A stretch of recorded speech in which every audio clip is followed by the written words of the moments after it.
ಎಲ್ಲರಿಗೂ ಸ್ಕ್ರೀನ್ ಕಾಣ್ತಿದ್ಯಾ? Yes sir. Yes sir.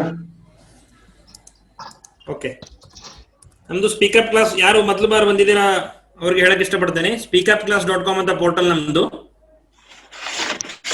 ಇದರಲ್ಲಿ ಮೆಂಟಲ್ ಎಬಿಲಿಟಿ ಕೋರ್ಸಸ್, ಆಮೇಲೆ PSI translation course by Prashant Mutgi sir, ಆಮೇಲೆ ಮಂಜುನಾಥ್ ಬಾಡ್ಗಿ ಸರ್ ಲಾಂಚ್ ಮಾಡಿದ್ವಿ. ಅದೇ ರೀತಿ ಮೆಂಟಲ್ ಎಬಿಲಿಟಿ ಮತ್ತೆ KS ಕೋರ್ಸಸ್ ಲಾಂಚ್ ಮಾಡಿದ್ದೇವೆ. ಈಗ IAS ಕೋರ್ಸ್ ಲಾಂಚ್ ಆಗಿದೆ. ಅದೇ ರೀತಿ ತುಂಬಾ ಜನ ಟ್ರಾನ್ಸ್ಲೇಷನ್ ಮೆಂಟಲ್ ಎಬಿಲಿಟಿ ತಗೊಂಡಿರೋ ಸ್ಟೂಡೆಂಟ್ಸ್ ಏನ್ ಹೇಳಿದ್ರೆ ಅಂದ್ರೆ, ಸರ್ ತುಂಬಾ ಚೆನ್ನಾಗಿದಾವೆ ವಿಡಿಯೋಸ್, ನಮಗೆ ನಮ್ಮ ಟೈಮ್ ನಲ್ಲಿ ಕಲಿಯಕ್ಕೆ ತುಂಬಾ ಅನುಕೂಲ ಆಗ್ತಾ ಇದೆ, ಆಮೇಲೆ ತುಂಬಾ ಚೆನ್ನಾಗಿ ಎಕ್ಸ್ಪ್ಲೇನ್ ಮಾಡಿದೀರಾ. ಅದೇ ರೀತಿ ದಯವಿಟ್ಟು ನಮಗೆ ಜನರಲ್ ಸೈನ್ಸ್, ನಾವು ಆರ್ಟ್ಸ್ ಬ್ಯಾಕ್ ಗ್ರೌಂಡ್ ಇಂದ ಬಂದೇವೆ, ಜನರಲ್ ಸೈನ್ಸ್ ಬೇಕು ಅಂತ ಕೇಳಿದಾಗ ನಾವು ನಮ್ಮ ಮುಖ್ಯ ಉದ್ದೇಶ ಅಂದ್ರೆ ಎಕ್ಸ್ಪರ್ಟ್ ಟೀಚರ್ಸ್ ಅಥವಾ ಪ್ರೊಫೆಸರ್ನ ಕರ್ಕೊಂಡ್ಬಂದು ನಿಮ್ಗೆ ಸರಿಯಾದ ರೀತಿಯಲ್ಲಿ ಮಾರ್ಗದರ್ಶನ ನೀಡೋದು. ಸೊ ಅದೇ ರೀತಿ ಯೋಚನೆ ಮಾಡಿದಾಗ ಜ್ಯೋತಿ ದೇಸಾಯಿ ಅಂತ ಇವರು ಮೊದಲು ಇನ್ಫೋಸಿಸ್ ನಲ್ಲಿ ಕೆಲಸ ಮಾಡಿ, ಅದಾದ್ಮೇಲೆ ನನ್ನ ಪೆಸಿಟ್ ಯೂನಿವರ್ಸಿಟಿದಲ್ಲಿ ಕೆಲಸ ಮಾಡಿದ್ದಾರೆ. ನಂತರ ಬಿಜಾಪುರ್ನಲ್ಲಿ ತುಂಬಾ ಜನ ಹುಡುಗರಿಗೆ PSI ಮತ್ತೆ KS ಎಕ್ಸಾಮ್ ಪಾಸ್ ಆಗಕ್ಕೆ ಹೆಲ್ಪ್ ಮಾಡಿದ್ದಾರೆ ಸೈನ್ಸ್ ವಿಭಾಗದಲ್ಲಿ. ಸೊ ಅವರು ಎಕ್ಸ್ಪರ್ಟ್ ಅಂತ ಗೊತ್ತಾಗಿ ತುಂಬಾ ಜನ ಹುಡುಗರು ರೆಕಮೆಂಡ್ ಮಾಡಿದ್ಮೇಲೆ ಜ್ಯೋತಿ ದೇಸಾಯಿ ಮೇಡಮ್ ನಾವು ಇನ್ವೈಟ್ ಮಾಡಿದ್ವಿ speakup.class.com. ಅವರು ಸಂತೋಷದಿಂದ ಒಪ್ಕೊಂಡ್ರು, ಖಂಡಿತ ಮಾಡೋಣ ಅಂತ. ಆನ್ಲೈನ್ ಅಂದ್ರೆ ನಮಗೂ ಈಗೆಲ್ಲ ಕೊರೋನಾ ಬಂದ್ಮೇಲೆ ಎಲ್ಲ ತುಂಬಾ ಆನ್ಲೈನ್ ಇದೆ. ಅದೇ ರೀತಿ ಸ್ಮಾರ್ಟ್ ಬೋರ್ಡ್ ಯೂಸ್ ಮಾಡಿ ಅಥವಾ ಆನ್ಲೈನ್ ಕೆಪಬಿಲಿಟೀಸ್ ಯೂಸ್ ಮಾಡಿ ಚೆನ್ನಾಗಿ ಸೈನ್ಸ್ ಹೇಳ್ಕೊಡೋಣ ಹುಡುಗರಿಗೆ, ಸರಿಯಾದ ರೀತಿಯಲ್ಲಿ ನಾನು ಹೇಳ್ಕೊಡ್ತೀನಿ ಅಂತಂದಾಗ ಅವ್ರನ್ನ ನಾವು ಇನ್ವೈಟ್ ಮಾಡಿದ್ವಿ. ಅವ್ರು ಸಂತೋಷದಿಂದ ಒಪ್ಕೊಂಡು ಬಂದ್ಮೇಲೆ ಜನರಲ್ ಸೈನ್ಸ್ ಕೋರ್ಸ್ ಇದೇ ಸಂಡೇ 4ನೇ ತಾರೀಕು ಸಂಡೇ 7 ಗಂಟೆಯಿಂದ ಆನ್ಲೈನ್ ಕ್ಲಾಸ್ ಸ್ಟಾರ್ಟ್ ಆಗುತ್ತೆ. ಇದು ನಿನ್ನೆ ಮತ್ತೆ ಇವತ್ತು ಡೆಮೋ ಕ್ಲಾಸಸ್ ಅಂತ ಕಂಡಕ್ಟ್ ಮಾಡಿದ್ವಿ, ನಿಮ್ಗೆ ಗೊತ್ತಾಗ್ಲಿ ಹೇಗಿರುತ್ತೆ ಅಂತ. ಇದೇ ರೀತಿ ಆನ್ಲೈನ್ ಕ್ಲಾಸಸ್ 15 ಡೇಸ್ ಇರುತ್ತೆ. 15 ಡೇಸ್ ಪ್ರತಿದಿನ 1.5 ಗಂಟೆ ನಿಮ್ಗೆ ಅವರು ಕಲಿಸ್ತಾರೆ. ಸಾಮಾನ್ಯ ವಿಜ್ಞಾನದಲ್ಲಿ ಭೌತಶಾಸ್ತ್ರ, ರಸಾಯನಶಾಸ್ತ್ರ, ಜೀವಶಾಸ್ತ್ರ 3 ವಿಭಾಗದಲ್ಲಿ ಅವ್ರು ಕಲ್ಸ್ಕೊಂಡು ಹೋಗ್ತಾರೆ. ಕಂಪ್ಲೀಟ್ ನಿಮ್ಗೆ ಹ್ಯಾಂಡ್ ಹೋಲ್ಡಿಂಗ್ ಮಾಡಿ, ಕ್ರಾಶ್ ಕೋರ್ಸ್ ಇದ್ರು ನಿಮ್ಗೆ ಹ್ಯಾಂಡ್ ಹೋಲ್ಡಿಂಗ್ ಮಾಡಿ ಇದು ಅನುಕೂಲವಾಗುವಂತೆ ಮಾಡ್ತಾರೆ. ಸೊ ಈ ಕ್ಲಾಸಸ್ ಏನೇನ್ ಅಟೆಂಡ್ ಆಗ್ತೀರಾ ನೀವು ಸಂಡೇ ಇಂದ, ಅದರದೇ ರೆಕಾರ್ಡೆಡ್ ವಿಡಿಯೋಸ್ ನಿಮ್ಗೆ ಪೋರ್ಟಲ್ ನಲ್ಲಿ ನೋಡಕ್ ಸಿಗುತ್ತೆ. ನಂತರ ನಾವು ನಿಮ್ಗೆ ಮಾಕ್ ಟೆಸ್ಟ್ ಆಮೇಲೆ ಪ್ರಿಪರೇಷನ್ ಹೆಲ್ಪ್ ಆಗುವಂತೆ ಖಂಡಿತ ನಿಮ್ಗೆ ಕಂಟಿನ್ಯೂಸ್ ಟಚ್ ನಲ್ಲಿ ಇರ್ತಾರ ಅವರು. ನೀವು ಏನೇ ಡೌಟ್ಸ್ ಇದ್ರು ಮೇಡಮ್ ನ ಪ್ರತಿ ವಾರ ಕಾಂಟ್ಯಾಕ್ಟ್ ಮಾಡ್ಬೇಕು. ಕೋರ್ಸ್ ಮುಗಿದ್ಬಿಟ್ರೆ ಅಷ್ಟೇ ಮುಗಿದ್ಬಿಡ್ತಪ್ಪ, ನಮ್ದು ಮುಂದೆ ನಿಮ್ಗೆ ಸಂಬಂಧ ಇಲ್ಲ ಅಂತ ಇಲ್ಲ. ನೀವು ನಮ್ಮ ಹುಡುಗರು, ನಿಮ್ ಪಾಸ್ ಆಗೋ ಜವಾಬ್ದಾರಿ ನಮ್ದು. ಮೆಂಟಲ್ ಎಬಿಲಿಟಿ ಇರ್ಲಿ, ಟ್ರಾನ್ಸ್ಲೇಷನ್ ಇರ್ಲಿ ಅಥವಾ ಸೈನ್ಸ್ ಇರ್ಲಿ, ಮುಂದೆ ಯಾವುದೇ ಕೋರ್ಸ್ ಲಾಂಚ್ ಮಾಡಿದ್ರು ನಿಮ್ಗೆ ಏನ್ ಕಷ್ಟ ಆಗ್ತದೆ, ನಿಮ್ ಡೌಟ್ಸ್ ಏನಿದೆ ಅದನ್ನೆಲ್ಲ ಕ್ಲಿಯರ್ ಮಾಡಕ್ಕೆ ವಾರ ನಾವು ಸೆಷನ್ಸ್ ಇಟ್ಕೋತೇವೆ. ಅದನ್ನ ಡೌಟ್ಸ್ ಕ್ಲಿಯರ್ ಮಾಡೋ ಜವಾಬ್ದಾರಿ ನಮ್ದು. ಸೊ ಈಗ ಕ್ರಾಶ್ ಕೋರ್ಸ್ ಲಾಂಚ್ ಆಗಿದೆ. ನಿನ್ನೆನು ತುಂಬಾ ಜನ ಹುಡುಗರು ಆಗ್ಲೇ ತಗೊಂಡಿದ್ದಾರೆ. ಸೊ ಈ ಸಂಡೇ ಇಂದ ಲಾಂಚ್ ಆಗ್ತಿದೆ. ಇನ್ನು 3 ದಿನ ಅಷ್ಟೇ ಇದೆ. ಈ ಸಂಡೇ 7 ಗಂಟೆಗೆ ಲಾಂಚ್ ಆಗುತ್ತೆ, ನೆನ್ಪಿಟ್ಕೊಳ್ಳಿ. ಕೋರ್ಸ್ ಬೈ ಮಾಡಲು ನೀವು ಜನರಲ್ ಸೈನ್ಸ್ ಕ್ಲಿಕ್ ಮಾಡಿ, ಇಲ್ಲಿ ಡೆಮೋ ವಿಡಿಯೋಸ್ ಹಾಕಿದ್ದಾರೆ. ಆಮೇಲೆ ಏನೇನ್ ಕಲಿಸ್ತಾರೆ ಅಂತ ಅವ್ರು ಆಗ್ಲೇ ಇಲ್ಲಿ ಡಿಸ್ಕ್ರಿಪ್ಷನ್ ಕೊಟ್ಟಿದ್ದಾರೆ ಕರಿಕ್ಯುಲಮ್ ನಲ್ಲಿ. ಇದಾದ್ಮೇಲೆ ನೀವು ಹೋಗಿ ಇಲ್ಲಿ ಕೋರ್ಸ್ ಬೈ ಮಾಡ್ಬೋದು. ಸೊ ಇದನ್ನ ಲಾಸ್ಟಿಗೆ ಮತ್ತೊಂದ್ಸಲ ನಾನು ತಿಳಿಸ್ಕೊಡ್ತೇನೆ ಹೇಗೆ ಮಾಡೋದು ಅಂತ. ನಿಮ್ಮ ಸಮಯನ ನಾನು ವ್ಯರ್ಥ ಮಾಡಲ್ಲ, ಯಾಕಂದ್ರೆ ಎಲ್ಲರೂ ಉತ್ಸುಕದಿಂದ ಕಾಯ್ತಾ ಇದ್ದೀರಾ. ಇವತ್ತು ಭೌತಶಾಸ್ತ್ರದ, ನಿನ್ನೆ ರಸಾಯನಶಾಸ್ತ್ರ ಹೇಳಿದ್ರು ಅವರು ಡೆಮೋ ಕ್ಲಾಸು, ಇವತ್ತು ಭೌತಶಾಸ್ತ್ರದ ಮೇಲೆ ಅವರು ಡೆಮೋ ಕ್ಲಾಸಸ್ ಕಂಡಕ್ಟ್ ಮಾಡ್ತಿದ್ದಾರೆ. ಸೊ ಜ್ಯೋತಿ ದೇಸಾಯಿ ಮೇಡಮ್ ನಾವು ಮತ್ತೊಮ್ಮೆ ವೆಲ್ಕಮ್ ಮಾಡ್ಕೋತಾ ಡೆಮೋ ಕ್ಲಾಸಸ್ ಸ್ಟಾರ್ಟ್ ಮಾಡೋಣ. Thank you sir. Everyone ready? Chat box ನಲ್ಲಿ ನೀವು ಏನಾದ್ರು ಕ್ವಶನ್ಸ್ ಇದ್ರೆ ಹಾಕ್ಬೋದು. Yes ma'am. So over to Jyoti madam. ಕೇಳಿಸ್ತಿದ್ಯಾ ಸರ್ ನಾನು ಮಾತಾಡಿದ್ದು? ನಿಮ್ದು ನಿನ್ನೆ ಕ್ಲಾಸ್ ಅಟೆಂಡ್ ಆಗಿಲ್ಲ ಅಂತ ತುಂಬಾ ಜನ ಕೇಳ್ತಿದ್ರ. ನಿನ್ನೆ ಕೋರ್ಸದ್ದು ನಾನು ನಿಮಗೆ ಯೂಟ್ಯೂಬ್ ನಲ್ಲಿ ಹಾಕಿದೀವಿ, ಅದನ್ನ ಲಿಂಕ್ ನಾನು ನಿಮಗೆ ಶೇರ್ ಮಾಡ್ತೇನೆ, ಚಾಟ್ ಬಾಕ್ಸ್ ನಲ್ಲಿ ಶೇರ್ ಮಾಡ್ತೇನೆ ಸದ್ಯ ಈಗ, ಮತ್ತೆ ಲಾಸ್ಟಿಗೆ ಕೂಡ ಶೇರ್ ಮಾಡ್ತೇನೆ ನಿನ್ನೆ ವಿಡಿಯೋದು. ಇವತ್ತು ಕ್ಲಾಸಸ್ ಅಟೆಂಡ್ ಆಗಿ ನಿನ್ನೆ ವಿಡಿಯೋನ ನೀವು ಆಮೇಲೆ ನೋಡ್ಕೋಬಹುದು. Over to Jyoti madam. ನಾನು ಮಾತಾಡಿದ್ ಕೇಳಿಸುತ್ತಾ ಸಮಿತ್ ಸರ್? ಕೇಳಿಸ್ತಾ ಇದೆ madam, you can go ahead. Okay sir. Okay sir, thank you. Good evening ಎಲ್ಲ ಎಸ್ಪಿರೆಂಟ್ಸಿಗೂ. ಸೊ ಇವತ್ತು ನೀವು ಹೇಳ್ದಂಗೆ ಕೇಳ್ತಾ ಇಲ್ಲ, ಕೇಳಿಸ್ತಾ ಇಲ್ವಾ? ನೋಡಿ ಇನ್ನೊಂದ್ಸತಿ ಆಡಿಬಲ್ ಇದೆ ಅನ್ಕೊಂತೀನಿ. ಓಕೆ, ಚಲನೆ ಅನ್ನೋ ಟಾಪಿಕ್ ಮೇಲೆ ನೀವು ಹೇಳ್ದಂಗೆ ಇವತ್ತು ಚಲನೆ ಬಗ್ಗೆ ಮಾತಾಡ್ತೀನಿ. ನಿನ್ನೆ ನಾವು ಭೌತ ಮತ್ತು ರಾಸಾಯನಿಕ ಬದಲಾವಣೆಗಳ ಮೇಲೆ ಮಾತಾಡಿದ್ವಿ. ಸೊ ಇವತ್ತು ಚಲನೆ ಮೇಲೆ ಮಾಡೋಣ ಡಿಸ್ಕಷನ್. ಸೊ PPT ಶೇರ್ ಮಾಡ್ತೀನಿ. ದಯವಿಟ್ಟು ಎಲ್ಲಾ ಪಾರ್ಟಿಸಿಪೆಂಟ್ಸ್ ಮ್ಯೂಟ್ ಮಾಡ್ಕೊಳ್ಳಿ. ಅವಶ್ಯಕತೆ ಇದ್ದಾಗ ಅನ್ಮ್ಯೂಟ್ ಮಾಡ್ಕೊಂಡು ಕ್ವಶನ್ ಕೇಳ್ಬೋದು. ಮೇಡಮ್ ನಿಮ್ಗೆ ಟೈಮ್ ಕೊಡ್ತಾರೆ, ದಯವಿಟ್ಟು. ಸ್ಟಾರ್ಟ್ ಮಾಡಿ. ಓಕೆ, ಕಾಣಿಸ್ತಿದ್ಯಾ PPT? ಎಲ್ರಿಗೂ ಕಾಣಿಸ್ತಾ ಇದೆಯಾ? ಫೈನ್. ಈಗ ಚಲನೆ ಅನ್ನೋದ್ರ ಬಗ್ಗೆ ನಾವು ಫಸ್ಟ್ ಮಾತಾಡ್ಬೇಕು ಅಂದ್ರೆ ನಿಮ್ಗೆ ಕೆಲವೊಂದಿಷ್ಟು ಸೈನ್ಸ್ ಟರ್ಮ್ಸ್ ನಿಮ್ಗೆ ಗೊತ್ತಿರಬೇಕು. ಅದರಲ್ಲಿ ಬೇಸಿಕ್ ಆಗಿರುವಂತದ್ದು ಅದಿಶ ಮತ್ತು ಸದಿಶ ಪರಿಣಾಮಗಳು ಅಂತ ಹೇಳ್ತೀವಿ ನಾವು. ಈಗ ಅದಿಶ ಅಂದ್ರೆ ಏನು? ಇಂಗ್ಲಿಷ್ ಅಲ್ಲಿ ಸ್ಕೇಲಾರ್ ಕ್ವಾಂಟಿಟೀಸ್ ಅಂತ ಹೇಳ್ತೀವಿ. ಸೊ ಅದಿಶ ಅಂದ್ರೆ ಅದಕ್ಕೆ ಯಾವುದೇ ಒಂದು ನಿರ್ದಿಷ್ಟವಾದ ದಿಕ್ಕು ಇರಲ್ಲ, ನಿರ್ದಿಷ್ಟವಾದ ದಿಶೆ ಇರಲ್ಲ. ಅಂದ್ರೆ ಈಗ ನೋಡ್ರಿ, ಒಂದು ಕಾಯ ಅಂತ ತಗೊಳ್ರಿ. ಕಾಯ ಅಂದ್ರೆ ಏನು? ಒಂದು ಬಾಡಿ ಅಂತ ಹೇಳ್ತೀವಿ ನಾವು ಇಂಗ್ಲಿಷ್ ಅಲ್ಲಿ. ಒಂದು ಬಾಡಿ ಅಥವಾ ಒಂದು ವಸ್ತು, ಒಂದು ಆಬ್ಜೆಕ್ಟ್ ಅಂತ ನೀವು ತಗೊಂಡ್ರೆ, ದಯವಿಟ್ಟು ಯಾರು ಬರಿಬೇಡ್ರಿ, ಕನ್ಫ್ಯೂಸ್ ಆಗುತ್ತೆ. ನಾನು ಬರೆದು ನಿಮ್ಗೆ ಹೇಳ್ತೀನಿ. ಓಕೆ, ಸೊ ಈ ಕಾಯ ಅನ್ನೋದೇನಿದೆಯಲ್ಲ, ಕಾಯ ಅನ್ನೋ ಅಂದ್ರೆ ಒಂದು ಬಾಡಿ ಅಥವಾ ಒಂದು ಆಬ್ಜೆಕ್ಟ್ ಅಂತ ನಾವು ಹೇಳ್ತೀವಿ, ಒಂದು ವಸ್ತು. ಆ ವಸ್ತು ನೀವೇನಾದ್ರೂ ಅದು ಚಲನೆ ಮಾಡ್ಬೇಕಾದ್ರೆ, ಚಲನೆ ಅಂದ್ರೆ ಏನು ಹಂಗಿದ್ರೆ? ಯಾವುದೇ ಒಂದು ವಸ್ತು, ಈಗ ನೋಡ್ರಿ ಒಂದ್ ಇರುವೆ ಅಂತ ನೀವು ತಗೊಂಡ್ರೆ, ಆ ಇರುವೆ ನೀವೆಲ್ಲೋ ಸಕ್ಕರೆ ಹಾಕಿರ್ತೀರಾ ಅನ್ಕೊಳ್ರಿ, ಅಥವಾ ನಿಮ್ ಮನೆಗಳಲ್ಲೆಲ್ಲ ನೋಡಿರ್ತೀರಾ ಈ ತರ. ಸೊ ಸ್ವಲ್ಪ ಕಾಲಾವಕಾಶ ನಂತರ ನೋಡಿದ್ರೆ ಅದು ಸಕ್ಕರೆ ಉಡ್ಕೊಂಡು ಇಲ್ಲಿ ಹೋಗಿರುತ್ತೆ, ಹಾಗೆ ಇಲ್ಲಿ ಬರುತ್ತೆ. ಸೊ ಸ್ವಲ್ಪ ಹೊತ್ತ ನಂತರ ನೋಡಿದ್ರೆ, ಸ್ವಲ್ಪ ಕಾಲಾವಕಾಶ ಕೊಟ್ಟು ನೋಡಿದ್ರೆ ಅದು ಇಲ್ಲಿ ಬಂದಿರುತ್ತೆ. ಸೊ ಅಂದ್ರೆ ಯಾವುದೇ ಒಂದು ವಸ್ತು ಒಂದು ಸ್ವಲ್ಪ ಕಾಲಾವಕಾಶ ಬಿಟ್ಟು ನೋಡಿದ್ರೆ ಒಂದ್ ಸ್ವಲ್ಪ ದೂರದಲ್ಲಿ ಹೋಗಿರುತ್ತೆ. ಆ ವ್ಯತ್ಯಾಸ ಏನ್ ಹೇಳ್ತೀವಿ, ಅದು ಇಲ್ಲಿಂದ ಇಲ್ಲಿವರೆಗೂ ಬಂದಿದೆ. ಇವಾಗ ಇದನ್ನ ನಾವು ಚಲನೆ ಅಂತ ಹೇಳ್ತೀವಿ. ಹಾಗಿದ್ಮೇಲೆ ಈ ಚಲನೆ ಅನ್ನೋದ್ರಲ್ಲಿನೇ ನಿಮ್ಗೆ ಮತ್ತೆ ಒಂದು ನಿರ್ದಿಷ್ಟವಾದ ದಿಕ್ಕಲ್ಲಿ ಹೋಗಿದ್ಯಾ, ಅಥವಾ ಅದು ಹೆಂಗ್ ಬೇಕೋ ಹಂಗ ಆ ತರ ದಿಕ್ಕಲ್ಲಿ ಹೋಗಿದ್ಯಾ? ಅಂದ್ರೆ ದಿಕ್ಕೇ ಇಲ್ಲ, ಅದಕ್ಕೆ ಒಂದು ಡೈರೆಕ್ಷನ್ನೇ ಇಲ್ಲ ಅಂತ ಹೇಳ್ತೀವಿ. ಡೈರೆಕ್ಷನ್, ಒಂದು ದಿಶೆ ಇಲ್ಲ. ಸೊ ನಿರ್ದಿಷ್ಟ ದಿಶೆ ಅನ್ನೋದು ಹೊಂದಿರದೆ ಕೇವಲ ಪ್ರಮಾಣವನ್ನು ಮಾತ್ರ. ಅಂದ್ರೆ ಈಗ ನೋಡ್ರಿ, ನೀವು ಕೆಲಸ, ಎಷ್ಟು ಕೆಲಸ ಮಾಡಿದಿ, ಆಮೇಲೆ ಉದ್ದ, ಲೆಂತ್ ಅಂತ ಹೇಳ್ತೀವಿ. ಆ ಲೆಂತ್ಗೆ ನೀವು 10 ಮೀಟರ್ ಇದೆ ಅಂತ ಹೇಳ್ತೀವಿ. ಯಾವ ದಿಕ್ಕಲ್ಲಿ 10 ಮೀಟರ್ ಇದೆ ಅಂತ ಹೇಳ್ತೀವ? ಇಲ್ಲ. ಸೊ ಇದಕ್ಕೆ ಒಂದು ದಿಕ್ಕು ಅನ್ನೋದು ಅವಶ್ಯಕತೆ ಬರೋದಿಲ್ಲ.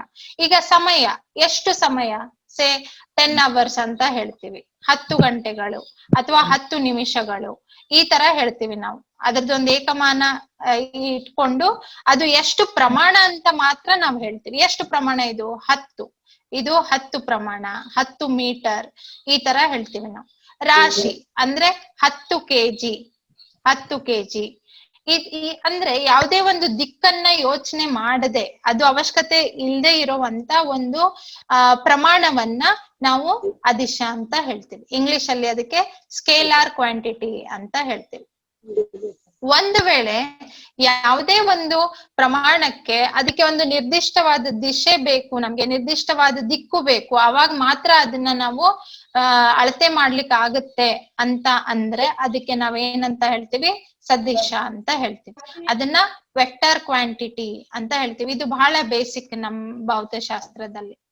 ಈಗ ಬಲ, ಈಗ ನೀವು ನೋಡ್ರಿ, ಒಂದು ಟೇಬಲ್ ಮೇಲೆ ನೀವು ಕೈ ಊರಿದ್ರೆ ಅದಕ್ಕೆ ಒಂದು ದಿಕ್ಕಲ್ಲಿ ನೀವು ಪ್ರೆಷರ್ ಹಾಕ್ತಾ ಇರ್ತೀರಾ, ಒಂದು ದಿಕ್ಕಲ್ಲಿ ಬಲ ಪ್ರಯೋಗ ಮಾಡ್ತಾ ಇರ್ತೀರಾ. ಸೊ ಯಾವ ದಿಕ್ಕು? ಕೆಳಗಡೆ ಒತ್ತುತ್ತಾ ಇರ್ತೀರಾ. ಅಂದ್ರೆ ಅಲ್ಲಿ ನಮ್ಗೆ ದಿಕ್ಕು ಅನ್ನೋದು ಬಹಳ ಇಂಪಾರ್ಟೆಂಟ್ ಆಗತ್ತೆ.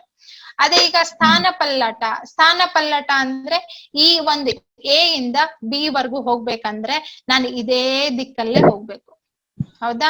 ಸೊ ಇದಕ್ಕೆ ಒಂದು ದಿಕ್ಕು ಅಂತ ಬೇಕು. ಅದಕ್ಕೆ ಈಗ ವೇಗ, ವೇಗ ಅಂದ್ರೆ ಈಗ ನಿಮ್ಗೆ ಜವ ಅಂತ ಕೇಳಿರ್ತೀರ. ಜವ ಅಂದ್ರೆ ಇಂಗ್ಲಿಷ್ ಅಲ್ಲಿ ನಾವು ಸ್ಪೀಡ್ ಅಂತ ಹೇಳ್ತೀವಿ. ವೇಗ ಅಂತ ಅಂದ್ರೆ ಇಂಗ್ಲಿಷ್ ಅಲ್ಲಿ ವೆಲಾಸಿಟಿ ಅಂತ ಹೇಳ್ತೀವಿ.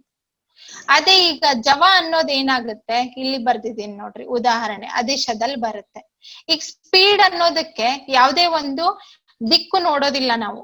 ಯಾವುದೇ ಒಂದು ವಾಹನ ಎಷ್ಟು ದೂರ ಚಲಿಸ್ತು, ಇಷ್ಟು ಕಾಲಾವಕಾಶದಲ್ಲಿ ಎಷ್ಟು ದೂರ ಚಲಿಸ್ತು, ಅದು ಗೊತ್ತಿದ್ರೆ ನಿಮಗ್ ಸಾಕು. ಈಗ ಸ್ಪೀಡ್ ಅನ್ನೋದು ನೀವು ಹೇಗೆ ಕ್ಯಾಲ್ಕುಲೇಟ್ ಮಾಡ್ತೀರಾ? ಸ್ಪೀಡ್ ಅಂದ್ರೆ ಚಲಿಸಿದ ದೂರ ಮತ್ತು ತೆಗೆದುಕೊಂಡ ಕಾಲ. ಇದನ್ನ ನಾವೇನಂತ ಹೇಳ್ತೀವಿ? ಸ್ಪೀಡ್ ಅಂತ ಹೇಳ್ತೀವಿ. ಸೊ ಇದು ಹಂಗಿದ್ರೆ ಇದು ಯಾವ ತರದ್ದು ಪ್ರಮಾಣ? ಇದು ಅದಿಶ. ಆದ್ರೆ ಅದೇ ನೀವು ವೇಗ ಅಂತ ಹೇಳಿದಾಗ ಯಾವ ದಶೆಯಲ್ಲಿ ಹೋಯ್ತು ಆ ವಾಹನ, ಯಾವ ದಿಕ್ಕಲ್ಲಿ ಹೋಯ್ತು ಅದನ್ನ ನಾವು ನೋಡ್ಬೇಕಾದ್ರೆ ಅದಕ್ಕೆ ನಾವು ವೇಗ ಅಂತ ಹೇಳ್ತೀವಿ.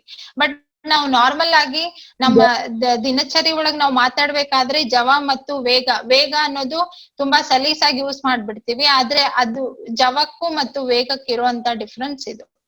ನಮಗೆ ವೇಗ ಅನ್ನೋದು ಸದಿಶ ಆಗಿರುತ್ತೆ, ಅದೇ ಜವ ಅನ್ನೋದು ಅದಿಶ ಆಗಿರುತ್ತೆ. ಏನಾದ್ರೂ ಡೌಟ್ಸ್ ಇದೆಯಾ ಇದ್ರಲ್ಲಿ? ಸೊ ಇದು ಬೇಸಿಕ್ ಟರ್ಮ್ಸ್. ನಿಮ್ಗೆ ನಾವು ಚಲನೆ ಶುರು ಮಾಡೋ ಮುಂಚೆ ನಿಮ್ಗಿದು ಗೊತ್ತಿರ್ಬೇಕು, ಅದಿಶ ಮತ್ತು ಸದಿಶ ಪ್ರಮಾಣಗಳು ಅಂತ. ಇನ್ನ ನೆಕ್ಸ್ಟ್ ಬಂದ್ಬಿಟ್ಟು ನೋಡಿ, ಈಗ ದೂರ ಮತ್ತು ಸ್ಥಾನ ಪಲ್ಲಟ, ಇವು ಟರ್ಮ್ಸ್ ನಿಮ್ಗೆ ಗೊತ್ತಿದ್ರೆ ನಿಮಗೆ ನ್ಯೂಟನ್ನ 3 ಚಲನೆಯ ನಿಯಮಗಳು ಎಲ್ಲ ಆರಾಮಾಗಿ ಅರ್ಥ ಆಗುತ್ತೆ. ಅದಕ್ಕೋಸ್ಕರ ಫಸ್ಟ್ ಇದನ್ನ ಹಾಕಿದ್ದೀನಿ. ದೂರ ಅಂತ ಅಂದ್ರೆ ನಾನು ಹೇಳ್ದಂಗೆ ದೂರ ಅನ್ನೋದು ಒಂದು ಪ್ರಮಾಣ, ಆಯ್ತಾ? ಅದು ಆದೇಶ. ಈಗ ನೋಡ್ರಿ, ಇದು ಇಲ್ಲೊಂದು ಡೈಗ್ರಾಮ್ ಹಾಕ್ತೀನಿ ನಾನು. ಈ ಎ ಅಂತ ಇದೆ, ಇಲ್ಲಿ ಬಿ ಅಂತ ಇದೆ. ಸೊ 2 ಪಾಯಿಂಟ್ ಇದೆ. ನಿಮ್ಗೆ ಯಾವುದೇ ವ್ಯಕ್ತಿ ಇಲ್ಲಿಂದ ಇಲ್ಲಿಗೆ ಹೋಗ್ಬೇಕಾದ್ರೆ ಈ ತರಾನು ಹೋಗ್ಬೋದು, ಈ ತರಾನು ಹೋಗ್ಬೋದು, ಅಥವಾ ಈ ತರಾನು ಹೋಗ್ಬೋದು, ಅಥವಾ ಏನೋ n ನಂಬರ್ ಆಫ್ ವೇಸ್ ಇರುತ್ತೆ, ಈ ತರ ಹೋಗ್ತಾರೆ. ಈಗ ಎಷ್ಟು ದೂರ ಅವರು ಚಲಿಸಿದ್ರು ಅಂತ ಆದ್ರೆ ನೀವು ಇದನ್ನಾದ್ರೂ ಹೇಳ್ಬಹುದು. 1 ಇದು 1 ಅಂತ ಹೇಳ್ತೀನಿ, ಇದು 2 ಅಂತ ಹೇಳ್ತೀನಿ, ಇದು 3 ಮತ್ತೆ ಇದು 4. ಎ 1ನೇ ಮಾರ್ಗದಿಂದ ಕೂಡ ಬಿಗ್ ತಲುಪಬಹುದು, 2ನೇ ಮಾರ್ಗದಿಂದ ಕೂಡ ಬಿಗ್ ತಲುಪಬಹುದು, ಅಥವಾ 3ನೇ ಮಾರ್ಗದಿಂದ ಕೂಡ ಅದು ಬಿಗ್ ತಲುಪಬಹುದು. ಆದ್ರೆ ನಮ್ಗೆ ಸ್ಥಾನ ಪಲ್ಲಟ ಅಂತ ನಾವೇನ್ ಹೇಳ್ತೀವಲ್ಲ, ಸ್ಥಾನ ಪಲ್ಲಟ ಅಂದ್ರೆ ನಮಗೆ ಮಿನಿಮಮ್ ಡಿಸ್ಟೆನ್ಸ್ ಎಷ್ಟಿದೆ ಅಂದ್ರೆ ಎ ಮತ್ತು ಬಿ ಮಧ್ಯ ಮಿನಿಮಮ್ ಡಿಸ್ಟೆನ್ಸ್ ಎಷ್ಟಿದೆಯೋ ಅದನ್ನ ನಾವೇನಂತ ಹೇಳ್ತೀವಿ? ಸ್ಥಾನ ಪಲ್ಲಟ ಅಂತ ಹೇಳ್ತೀವಿ. ಇಂಗ್ಲಿಷ್ ಅಲ್ಲಿ ಇದಕ್ಕೆ ಡಿಸ್ಪ್ಲೇಸ್ಮೆಂಟ್ ಅಂತ ಹೇಳ್ತೀವಿ. ಒಂದು ವೇಳೆ ನಿಮ್ ಕ್ವೆಶ್ಚನ್ ಪೇಪರ್ ಅಲ್ಲಿ ಲಾಜಿಕಲಿ ಕೇಳ್ತಾರೆ ಒಂದೊಂದ್ಸತಿ, ಏನು ಎ ಬಿ ವರ್ಗೂ ಚಲಿಸಿ ಮತ್ತೆ ವಾಪಸ್ ಎಗೆ ಬಂತು, ಅವಾಗ ಸ್ಥಾನ ಪಲ್ಲಟ ಎಷ್ಟಾಗಿದೆ ಅಂತ ಅಂದ್ರೆ ಅಲ್ಲಿ 0 ಸ್ಥಾನ ಪಲ್ಲಟ ಆಗಿದೆ ಅಂತ ನಾವು ಹೇಳ್ಬೇಕು. ಅಂದ್ರೆ ಟೋಟಲ್ ಆಗಿ ಎ ಇಂದ ಬಿ ವರ್ಗೂ ಎಷ್ಟು ಡಿಸ್ಟೆನ್ಸ್ ಇದೆ, ಅದ್ರ ಸ್ಥಾನದಲ್ಲಿ ಎಷ್ಟು ಬದಲಾವಣೆ ಆಗಿದೆ, ಅದನ್ನ ನಾವು ಸ್ಥಾನ ಪಲ್ಲಟ ಅಂತ ಹೇಳ್ತೀವಿ. ಈಗ ನೀವು ಅದೇ ರೀತಿ ಇಲ್ಲೊಂದು ನೋಡ್ರಿ, ಪೈಥಾಗೋರಸ್ ಥಿಯರಂ ಗೊತ್ತು ನಿಮ್ಗೆ. ಈಗ ಒಂದು ಸೈಡು 3 ಸೆಂಟಿಮೀಟರ್ ಇದೆ ಅಂತ ಅನ್ಕೊಳ್ರಿ, ಇನ್ನೊಂದು side of right angle triangle 4 centimetre ಇದೆ ಅನ್ಕೊಳ್ರಿ. ಆದ್ರೆ ಚಲಿಸಿದ ದೂರ ಅಂತ ನಾವು ಹೇಳಿದ್ರೆ ಒಂದ್ ಕಡೆ 3, ಒಂದ್ ಕಡೆ 4. ಚಲಿಸಿದ ದೂರ ಎ ಬಿ ಸಿ ಗೆ 7 ಆಯ್ತು. ಆದ್ರೆ ಸ್ಥಾನ ಪಲ್ಲಟ ಅಂತ ಅಂದ್ರೆ ನಾವು ಶಾರ್ಟೆಸ್ಟ್ ಡಿಸ್ಟೆನ್ಸ್ ತಗೋಬೇಕು. ಅರ್ಥ ಆಯ್ತಾ? ಸೊ ಇದು ಏನಾಗುತ್ತೆ, ನೀವು ಪೈಥಾಗೋರಸ್ ಪ್ರಮೇಯ ಅನ್ವಯಿಸಿದ್ರೆ ಇಲ್ಲಿ 5 ಅಂತ ಬರುತ್ತೆ ನಿಮ್ಗೆ AC. ಸೊ ಇದನ್ನ ನಾವು ಸ್ಥಾನ ಪಲ್ಲಟ ಅಂತ ಹೇಳ್ತೀವಿ. ಚಲಿಸಿದ ದೂರ ಅಂತ ತಗೊಂಡ್ರೆ ನೀವು A ಇಂದ B, B ಇಂದ C ಅಂತ ಹೇಳ್ತೀರ. ಅರ್ಥ ಆಯ್ತಾ? ಈಗ ಅದೇ ನೀವು ಒಂದು ವೃತ್ತನ ತಗೊಂಡ್ರೆ ನಿಮ್ಗೆ A ಮತ್ತು B ಗೆ ಈ ತರಾನು ಹೋಗ್ಬಹುದು, 1ನೇ ಮಾರ್ಗದಿಂದ 2ನೇ ಮಾರ್ಗದಿಂದನೂ ನೀವು ಹೋಗ್ಬಹುದು. ಆದ್ರೆ 2ನೇ ಮಾರ್ಗ ಏನಿದೆಯಲ್ಲ ಅತಿ ಕಮ್ಮಿ ಇರುವಂತ ಡಿಸ್ಟೆನ್ಸ್. ಸೊ ಅದಕ್ಕೆ ಇದನ್ನ ನಾವು ಸ್ಥಾನ ಪಲ್ಲಟ ಅಂತ ಹೇಳ್ತೀವಿ. ಇದನ್ನ ನೀವೇನಂತ ಹೇಳ್ತೀರಿ? ಚಲಿಸಿದ ದೂರ ಅಂತ ಹೇಳ್ತೀರಾ. ಇದೆಲ್ರಿಗೂ ಕ್ಲಿಯರ್ ಆಗಿದೆ ಅನ್ಕೋತೀನಿ. ಜವ ಮತ್ತು ವೇಗ ನಿಮಗ್ ಹೇಳಿದೆ. ಜವ ಅಂತ ಅಂದ್ರೆ ಸ್ಪೀಡ್. ಹಿಂದಿನ ಸ್ಲೈಡ್ ಅಲ್ಲಿ ನಾವು ಬರೆದ್ವಿ. ಜವ ಅಂದ್ರೆ ಚಲಿಸಿದ ದೂರ ಮತ್ತು ಕಾಲದಿಂದ ಭಾಗಿಸಿದ್ರೆ ನಿಮಗೆ ಜವ ಅಂತ ಗೊತ್ತಾಗತ್ತೆ. ಆದ್ರೆ ಅದೇ ಜವ ಒಂದು ಪರ್ಟಿಕ್ಯುಲರ್ ದಿಶೆಯಲ್ಲಿ ಇದ್ರೆ ಅದನ್ನ ನಾವೇನಂತ ಹೇಳ್ತೀವಿ? ವೇಗ ಅಂತ ಹೇಳ್ತೀವಿ. ಈ ವೇಗ ಹೇಗೆ ಬದಲಾವಣೆ ಆಗುತ್ತದೆಯೋ ಆ ದರನ್ನ ಏನಂತ ಹೇಳ್ತೀವಿ ನಾವು? ವೇಗೋತ್ಕರ್ಷ ಅಂತ ಹೇಳ್ತೀವಿ. ವೇಗದ ಬದಲಾವಣೆಯ ದರನ್ನೇ ನಾವೇನಂತ ಹೇಳ್ತೀವಿ? ವೇಗೋತ್ಕರ್ಷ ಅಂತ ಹೇಳ್ತೀವಿ. ಇದನ್ನ ಇಂಗ್ಲಿಷ್ ಅಲ್ಲಿ ಎಕ್ಸಲರೇಷನ್ ಅಂತ ಹೇಳ್ತೀವಿ. ಅರ್ಥ ಆಯ್ತಾ? ಇನ್ನ ನೆಕ್ಸ್ಟ್ ಒಂದು ಟರ್ಮ್ ಬರೋದು ಸಂವೇಗ. ಸಂವೇಗ ಅಂತಂದ್ರೆ ಏನು? ಸಂವೇಗ ಅಂತಂದ್ರೆ ಇಂಗ್ಲಿಷ್ ಅಲ್ಲಿ ನಾವು ಮೊಮೆಂಟಮ್ ಅಂತ ಹೇಳ್ತೀವಿ. ಈ ಸಂವೇಗ ಅನ್ನೋದು ಎರಡು ಪ್ರಮಾಣಗಳ ಗುಣಲಬ್ಧ. ಏನದು ಪ್ರಮಾಣಗಳು? ರಾಶಿ. ರಾಶಿ ಅಂತ ಅಂದ್ರೆ ಮಾಸ್, ಎಂ ಇಂದ ಡಿನೋಟ್ ಮಾಡ್ತೀವಿ. ಆಮೇಲೆ ವೇಗ. ವೇಗ ಅಂದ್ರೆ ಏನು? ವೆಲಾಸಿಟಿ. ಇಂಗ್ಲಿಷ್ ಅಲ್ಲಿ ನಿಮ್ಗೆ ವಿ ಅಂತ ಬರೀತೀವಿ. ಇವನ್ ನೀವು ಕನ್ನಡ ಮೀಡಿಯಂದವ್ರು ಇದ್ರು ಕೂಡ ನಿಮಗ್ ಫಾರ್ಮುಲಾ ಇದೇ ಇರುತ್ತೆ. ಏನು? ಸಂವೇಗ ಅಂತ ಅಂದ್ರೆ ರಾಶಿ ಮತ್ತು ವೇಗಗಳ ಗುಣಲಬ್ಧ ಅಂತ ಇರುತ್ತೆ ನೋಡಿ. ರಾಶಿ ಮತ್ತು ವೇಗಗಳ ಗುಣಲಬ್ಧ. ಈಗ ನಾವುಗಳೆಲ್ಲ ಬಸ್ಸಲ್ಲಿ ಹೋಗ್ಬೇಕಾದ್ರೆ ಸಡನ್ ಆಗಿ ಒಂದೊಂದ್ಸತಿ ಬ್ರೇಕ್ ಹಾಕ್ತಾರೆ. ಸಡನ್ ಆಗಿ ಬ್ರೇಕ್ ಹಾಕಿದಾಗ ಏನಾಗುತ್ತೆ? ನಾವು ಮುಂದೆ ಹೋಗ್ಬಿಡ್ತೀವಿ. ಯಾಕೆ ಮುಂದೆ ಹೋಗ್ತೀವಿ? ಆಮೇಲೆ ಒಂದೊಂದ್ಸತಿ ಬಸ್ ನಿಂತಿರುತ್ತೆ, ಫಸ್ಟ್ ನಾವು ಹೋಗಿ ಕೂತಿರ್ತೀವಿ, ಆಮೇಲೆ ಬಸ್ ಚಾಲು ಮಾಡಿದಾಗ ನಾವು ಈ ತರ ಹಿಂದೆ ಸರಿತೀವಿ. ಇದಕ್ಕೆ ರೀಸನ್ ಏನಪ್ಪಾ ಅಂತಂದ್ರೆ ಜಡತ್ವ. ಈಗ ನಿಮ್ಗೆ ಇದೇ ರೀತಿ ಉದಾಹರಣೆಗಳನ್ನ ಕೊಟ್ಟು ಯಾವ ಪ್ರಕಾರ, ಯಾವ ವಿಜ್ಞಾನದ ಕಾರಣದ ಪ್ರಕಾರ ಈ ರೀತಿ ಆಗುತ್ತೆ ನಮ್ಗೆ ಅಂತ ಕ್ವೆಶನ್ಸ್ ಇದೆ ನಿಮ್ ಕ್ವೆಶನ್ ಪೇಪರ್ ಅಲ್ಲಿ. ಸೊ ಇಲ್ಲಿ ನಿಮ್ಗೆ ಎಕ್ಸಾಂಪಲ್ ತೋರ್ಸಿದೀನಿ. ಈಗ ನೋಡ್ರಿ, ಸಡನ್ ಆಗಿ ಬ್ರೇಕ್ ಹಾಕಿದ್ರೆ ಇಲ್ಲಿ ಹಿಡ್ಕೊಂಡು ನಿಂತಿರುವಂತ ಮನುಷ್ಯ ಮುಂದೆ ಬಾಗ್ತಾನೆ. ಅದೇ ಇಲ್ಲಿ ಹಿಂದೆ ಹೋಗ್ತಾನೆ ಮನುಷ್ಯ. ಯಾಕೆ ಅಂತ ಅಂದ್ರೆ ಯಾವುದೇ ಒಂದು ಕಾಯ, ಈಗ ನೋಡ್ರಿ ಬಸ್ಸು ಕೂಡ ನಿಂತಿರುತ್ತೆ ಅಂತ ಅನ್ಕೊಳ್ರಿ. ನಾವು ನಮ್ಮ ದೇಹನೂ ಕೂಡ ಅಲ್ಲಿ ನಿಶ್ಚಲ ರೂಪದಲ್ಲಿ ಇರುತ್ತೆ. ಬಸ್ಸು ನಿಶ್ಚಲ ರೂಪದಲ್ಲಿದೆ, ನಮ್ಮ ದೇಹ ನಾವೇನು ಹೋಗಿ ಕೂತ್ಕೊಂಡಿದೀವಿ ನಾವು ಕೂಡ ನಿಶ್ಚಲ ಸ್ಥಿತಿಯಲ್ಲಿ ಇದೀವಿ. ಸೊ ಆ ನಿಶ್ಚಲ ಸ್ಥಿತಿಯಲ್ಲಿ ಇರ್ಬೇಕಾದ್ರೆ ಸಡನ್ ಆಗಿ ಡ್ರೈವರ್ ಬಸ್ ಅನ್ನ ಶುರು ಮಾಡಿದಾಗ ಅವಾಗ ಚಲನೆ ಶುರು ಆಗುತ್ತೆ. ಆದರೆ ಯಾವುದೇ ಒಂದು ನಿಶ್ಚಲ ಸ್ಥಿತಿ ಅದು ಯಾವ ಸ್ಥಿತಿಯಲ್ಲಿ ಇರುತ್ತೋ ಅದೇ ಸ್ಥಿತಿಯಲ್ಲಿ ಇರುವಂತ ಪ್ರವೃತ್ತಿನ ಬೆಳೆಸ್ಕೊಂಡಿರತ್ತೆ. ಅದಕ್ಕೆ ನಾವು ಈಗ ನೋಡ್ರಿ, ಬಸ್ ಫಸ್ಟ್ ನಿಶ್ಚಲ ಸ್ಥಿತಿಯಲ್ಲಿದೆ, ನಾವು ನಿಶ್ಚಲ ಸ್ಥಿತಿಯಲ್ಲೇ ಕೂತ್ಕೊಂಡಿರ್ತೀವಿ. ಅದು ಸಡನ್ ಆಗಿ ಮುಂದೆ ಹೋದ ತಕ್ಷಣ ನಾವು ನಿಶ್ಚಲವಾಗಿದ್ದಾಗ ಎಲ್ಲಿ ಯಾವ ಪೊಸಿಷನ್ ಅಲ್ಲಿ ಇದ್ವಿ ಆ ಕಡೆನೆ ನಾವು ಮೂವ್ ಆಗ್ತೀವಿ, ಅಂದ್ರೆ ಈ ತರ ಹಿಂದೆ ಸರಿತೀವಿ. ಅದೇ ಒಂದು ಬಸ್ ಏನಾದ್ರೂ ಮೂವ್ಮೆಂಟ್ ಆಗ್ತಾ ಇದ್ರೆ, ಹೋಗ್ತಾ ಇದ್ರೆ, ನಾವು ಅದ್ರ ಜೊತೆ ಏನ್ ಮಾಡ್ತಾ ಇದ್ದೀವಿ?